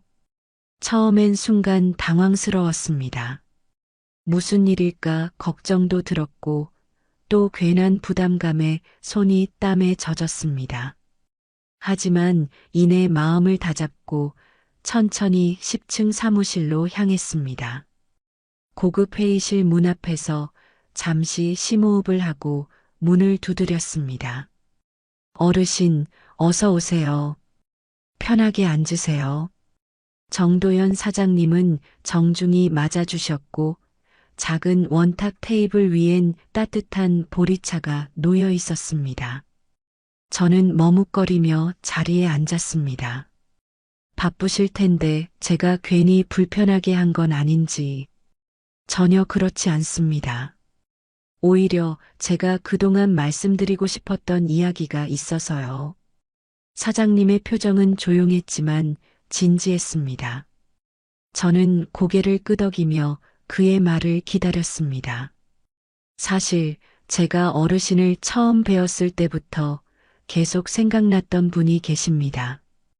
바로 제 어머니입니다. 그 말에 저는 순간 가슴이 찡했습니다. 사장님 어머님이요? 네. 저는 어릴 때부터 아버지 없이 자랐습니다. 어머니 혼자서 저를 키우셨죠. 시장에서 허드렛 일을 하시고 밤이 되면 폐지를 줍는 일을 하셨어요. 그는 잠시 말을 멈추고 시선을 먼 창밖으로 돌렸습니다. 눈앞에 떠오르는 기억을 꾹꾹 눌러 담는 듯 했습니다. 어머니 손은 항상 거칠고 갈라져 있었습니다. 겨울엔 장갑 없이 리어카를 끌고 다니셨고 여름엔 땀에 절어 돌아오셨죠. 그런데도 항상 그러셨어요. 나는 괜찮아. 우리 아들만 잘 되면 돼.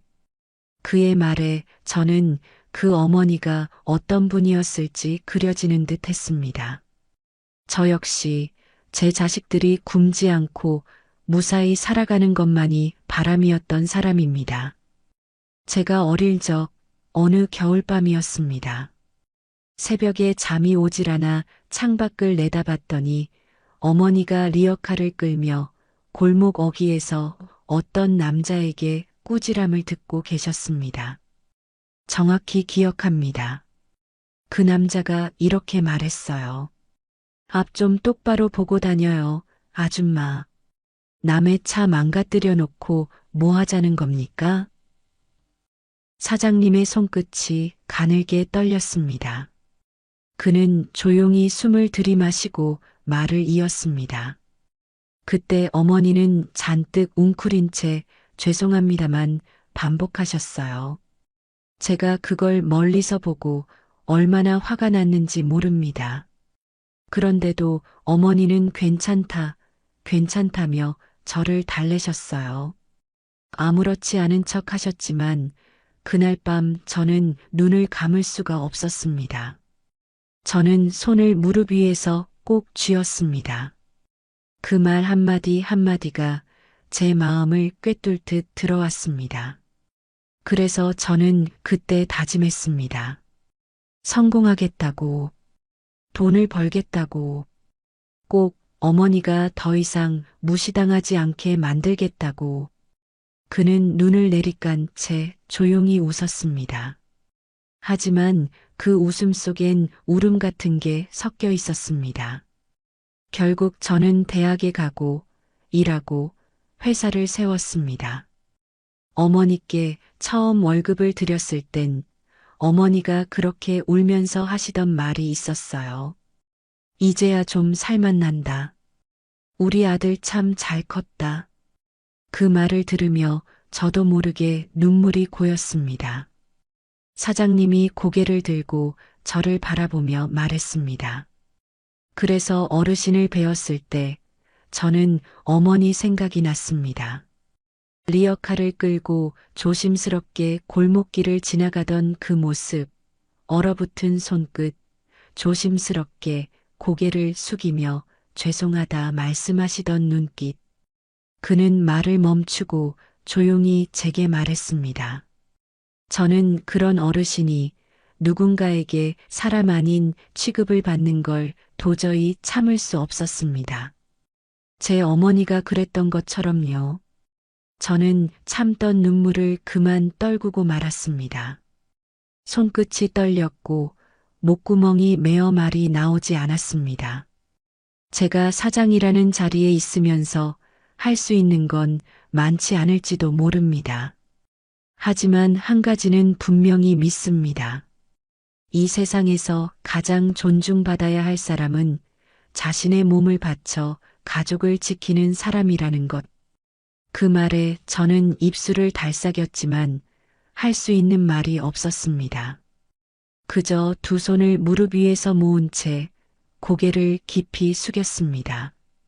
제가 앞으로도 이 회사에 있는 한 어르신과 같은 분들이 더 이상 눈치 보며 일하는 일은 없게 만들겠습니다. 저는 마침내 고개를 들고 떨리는 목소리로 말했습니다. 사장님, 정말 감사합니다. 저는 그저 가족을 지키려고 했을 뿐이에요. 그런데 이렇게까지 말씀해 주시니 제가 살아온 인생이 괜히 부끄럽지 않아서 그 말이 끝나기도 전에 눈물이 또 고였습니다. 사장님은 고개를 끄덕이며 부드럽게 말했습니다.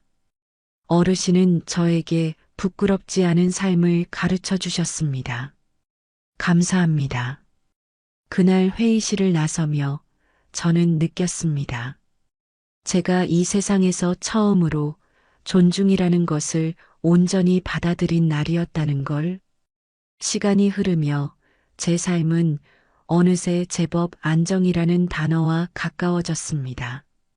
출근길에 직원들이 먼저 인사를 건넸고 엘리베이터 안에서 낯선 얼굴들이 저를 보고 고개를 숙이며 웃었습니다. 은자 어머님, 오늘도 반짝반짝하시네요.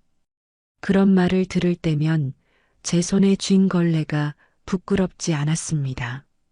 민석이도 이제는 완전히 자리를 잡았습니다. 법무와 안전관리 담당으로서 부서 회의에 참석하고 외부 기관과 조율도 도맡아 했습니다. 동료들 사이에서도 신뢰가 깊어졌고 어떤 날은 사장님께 직접 보고서를 제출하고 조언을 받기도 했습니다. 저녁이면 민석이와 나란히 집으로 걸어갔습니다. 오늘 어땠어, 민석아? 어머니는요? 이 짧은 인사 한마디에도 우리는 가족이라는 울타리 안에서 따뜻하게 서로를 바라봤습니다. 그러던 어느 날 아침 청소부 휴게실에선 수군거리는 말들이 오갔습니다. 이번에 외부에서 투자가 들어온다더라. 사장님이 새로운 투자자랑 협약을 맺으신대. 근데 말이야, 그 투자자가 구조조정을 주장하고 있다더라고. 처음엔 저는 대수롭지 않게 넘기려 했습니다. 세상이 변하면 회사도 따라 변하는 거겠지. 그렇게 생각했습니다. 하지만 점점 분위기가 이상해졌습니다. 식당에서 직원들이 삼삼오오 모여 이야기를 나눌 때면 목소리가 낮아졌고 눈빛은 어딘가 무거웠습니다. 회의실엔 평소보다 잦은 출입이 이어졌고 심지어 어느 날은 경비 아저씨가 제게 말하셨습니다. 어르신, 혹시 요즘 사장님 표정 봤어요? 지난주부터 엄청 굳어 있으시던데. 저는 조심스레 고개를 끄덕였습니다. 사장님은 예전처럼 따뜻하게 웃지 않았습니다. 회의가 끝나면 바로 사무실로 들어가 문을 닫았고 점심시간에도 사람들 앞에 잘 나타나지 않았습니다. 그러던 어느 날 그 일이 터졌습니다. 저녁 퇴근 무렵 민석이가 평소보다 훨씬 늦게 집에 들어왔습니다. 얼굴은 잿빛이었고 손에는 구겨진 회의 자료가 들려 있었습니다. 민석아, 무슨 일이야? 얼굴이 왜 그래? 민석이는 말없이 의자에 털썩 주저앉더니 제게 서류를 내밀었습니다. 어머니, 회사가 구조조정을 준비하고 있어요. 순간 제 심장이 철렁 내려앉았습니다. 구조조정이라고 우리 같은 사람도? 그건 아직 모르겠어요. 하지만 오늘 회의 내용엔 분명히 이런 문구가 있었어요. 비핵심 인력의 효율적 정리 방안. 거기에 청소 인력, 경비 인력도 포함된다고. 저는 그 말을 듣는 순간 제 손이 덜덜 떨리는 걸 느꼈습니다. 겨우 자리 잡은 이곳이었는데 간신히 사람 대접받으며 일할 수 있었던 이곳에서 또다시 밀려나야 한다는 생각이 머릿속을 하얗게 만들었습니다. 사장님은 뭐래니? 그분이 그렇게 쉽게. 사장님은 분명히 반대하셨어요. 회의 내내 조용히 계시다가 마지막에 한마디 하셨죠. 이 회사는 숫자가 아니라 사람이 중심이다. 하지만 투자자 측 대표가 아주 강경했어요. 민석은 이 말을 짚으며 숨을 깊게 들이마셨습니다. 이름이 강도윤이라고 하더라고요. 외국계 자본 출신인데 이윤 외엔 아무것도 관심이 없어요. 기존 직원들은 인건비로만 보이고 감성 따위는 경영에 도움이 안 된다고 하더라고요. 저는 말없이 그 이름을 되뇌었습니다. 강도윤. 왠지 차가운 쇳덩이처럼 느껴지는 이름이었습니다. 며칠 후 그 강도윤이라는 남자가 회사를 직접 방문했습니다. 고급 양복을 입고 날카롭게 눈썹이 정리된 인상이었습니다. 그는 회사 곳곳을 돌며 메모를 했고 엘리베이터 안에서 우연히 마주친 저를 위아래로 훑어보며 이런 말을 툭 던졌습니다. 청소 인력은 너무 많은 것 같네요. 이 넓이에 6명이면 충분하지 않나요? 그 말에 저는 말문이 막혔습니다. 그는 대답을 듣지도 않고 고개를 돌렸고 저는 그 자리에 그대로 멈춰 설 수밖에 없었습니다. 그날 오후 청소부들 사이엔 또다시 무거운 침묵이 흘렀습니다. 우리 잘릴 수도 있겠지? 여기까지 온 건데. 저는 이대로 물러날 수 없다는 생각이 들었습니다. 모든 걸 잃고 시작한 삶이었지만 다시 싸워야겠다는 다짐이 생겼습니다. 그리고 그날 밤 저는 민석이에게 말했습니다. 민석아, 우리 사장님께 다시 면담 요청하자. 이번엔 내가 먼저 말씀드릴게. 그분이라면 반드시 사람을 포기하지 않을 거야. 다음 날 아침 저는 사무실로 올라가기 전 손에 걸레 대신 작은 수첩을 들었습니다. 그 속에는 제가 지난 몇 달 동안 이 회사에서 지낸 일들, 만난 사람들, 느꼈던 감정들을 짧은 메모로 적어둔 페이지들이 있었습니다. 글씨는 삐뚤빼뚤했지만 하나하나가 제 삶의 조각이었습니다. 민석이는 미리 정도연 사장님께 면담을 요청했고 곧장 회의실로 들어갈 수 있었습니다. 회의실 안은 조용했습니다. 사장님은 창밖을 바라보다가 저희를 보고 자리에서 일어나 인사하셨습니다. 은자 어르신, 민석 씨 오셨군요. 사장님, 죄송한 마음으로 뵈러 왔습니다. 그럴 필요 없습니다. 제가 오히려 드릴 말씀이 많습니다. 사장님은 말없이 서류를 한쪽으로 밀어두고 두 손을 가지런히 모으며 말했습니다. 이번 구조조정안 솔직히 말씀드리자면 제 뜻과는 전혀 맞지 않습니다. 하지만 회사라는 곳이 외부 자본의 영향에서 완전히 자유로울 수 없는 상황도 분명히 존재하죠. 그럼 정말로 아직 확정된 건 아닙니다. 하지만 그쪽에서 요구한 회의가 오늘 오후 4시에 예정되어 있습니다. 그 자리에 어르신도 참석해 주실 수 있을까요? 그 말에 저는 깜짝 놀랐습니다. 저 같은 사람이 그런 자리에 나가도 될까요? 어르신보다 더 이 회사를 대표할 수 있는 분이 누가 있겠습니까? 그 말에 저는 말없이 고개를 끄덕였습니다. 민석도 조용히 제 손을 꼭 잡았습니다. 그 손에서 따뜻한 기운이 전해졌습니다. 이제는 외롭지 않다. 그 생각만으로도 저는 충분히 용기를 낼 수 있었습니다. 오후 4시 10층 메인 회의실. 긴 테이블 너머로 강도윤이 앉아 있었습니다. 그는 여전히 냉랭한 표정으로 노트북을 열고 숫자들을 정리하고 있었습니다. 그 옆엔 경영 컨설턴트 한 명이 앉아 있었고 이사 몇몇이 무거운 표정으로 자리를 지키고 있었습니다. 정도연 사장님이 먼저 입을 열었습니다. 오늘 이 자리는 단지 재무 상태를 따지기 위한 자리가 아닙니다. 우리가 지켜야 할 사람에 대해 이야기하려고 마련한 시간입니다. 강도윤은 흘끗 사장님을 보더니 시큰둥하게 말했습니다. 대표님, 지금은 이상을 이야기할 때가 아닙니다. 숫자가 곧 생존입니다. 인건비 줄이지 않으면 이윤도 없어요. 이윤만으로 기업이 존립할 수 있다고 생각하십니까? 당연하죠. 그때 사장님이 제게 고개를 끄덕였습니다. 저는 천천히 자리에서 일어나 준비해 온 수첩을 꺼냈습니다. 저는 김은자라고 합니다. 이 회사에서 청소 일을 하고 있습니다.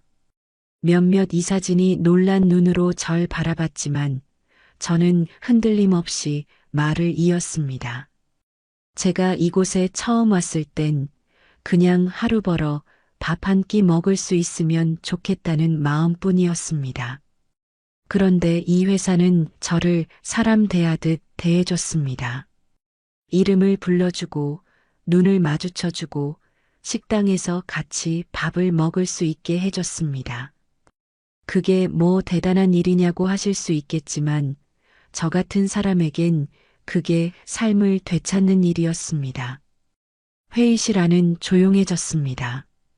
이 회사가 없었으면 저는 지금도 새벽마다 폐지를 줍고 있을 겁니다. 겨울에도 여름에도 리어카 끌며 골목길을 돌고 있었겠죠. 그런데 이곳이 저를 사람으로 대해줬습니다. 그리고 그런 마음으로 일했기에 이 건물이 깨끗한 겁니다. 이윤만 따지시는 분께서 이 건물의 유리창이 왜 반짝이는지, 바닥이 왜 먼지 하나 없는지 아십니까? 그건 저희들이 단 한 번도 대충한 적이 없기 때문입니다. 강도윤은 제 말을 끊으려다 입술을 깨물었습니다. 저는 단호하게 덧붙였습니다. 사람은 숫자가 아닙니다. 저는 이 회사에서 숫자가 아니라 사람이 되고 싶었습니다. 그리고 저처럼 살아온 사람들에게 이 회사는 단 하나의 희망이었습니다. 그런 희망을 잘라내겠다는 말을 함부로 하지 말아주세요. 제 마지막 말이 끝나자 회의실 안은 정적에 잠겼습니다. 사장님은 조용히 제 쪽으로 고개를 끄덕였습니다. 감사합니다, 어르신. 그날 밤 강도윤은 회의 자료를 닫고 자리에서 일어났습니다. 이번 건에 대해서는 재논의가 필요하겠군요. 그리고는 말없이 회의실을 나섰습니다. 며칠 뒤 사장님이 공식적으로 공지하셨습니다. 본사 구조조정 계획 전면 백지화. 직원 존엄성은 경영 철학에 따라 우선 보호됨. 저는 그 공지를 읽으며 조용히 숨을 고르며 손을 모았습니다. 그리고 다음 날 새벽 어스름이 거치기 전 저는 다시 유리창을 닦으며 속으로 이렇게 중얼거렸습니다. 오늘도 사람답게 일할 수 있는 하루가 시작된다. 민석이는 여전히 바쁘게 일하고 있었고 점심시간이면 같이 밥을 먹었습니다. 동료들은 저를 보면 웃으며 말했습니다. 어머님, 오늘도 최고십니다. 저는 웃으며 대답했습니다. 그럼요. 내가 이 건물 제일 반짝이게 만든다니까. 어느덧 겨울이 지나 봄이 찾아왔습니다.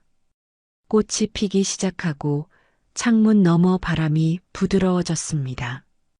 이제 저는 더 이상 투명한 존재가 아닙니다. 이름이 있고, 이야기가 있고, 그리고 누군가의 존중 속에 살아가고 있습니다. 그게 제가 지금 이 자리에 당당히 서 있는 이유입니다. 오늘의 사연 들으시고 어떤 생각이 드셨나요? 사연자분께 해주고 싶으신 말씀 있으시면 댓글 부탁드리고 구독을 누르시면 여러분께 내일 좋은 소식이 찾아올 거예요. 그럼 다음 사연에서 만나 뵙겠습니다. 감사합니다.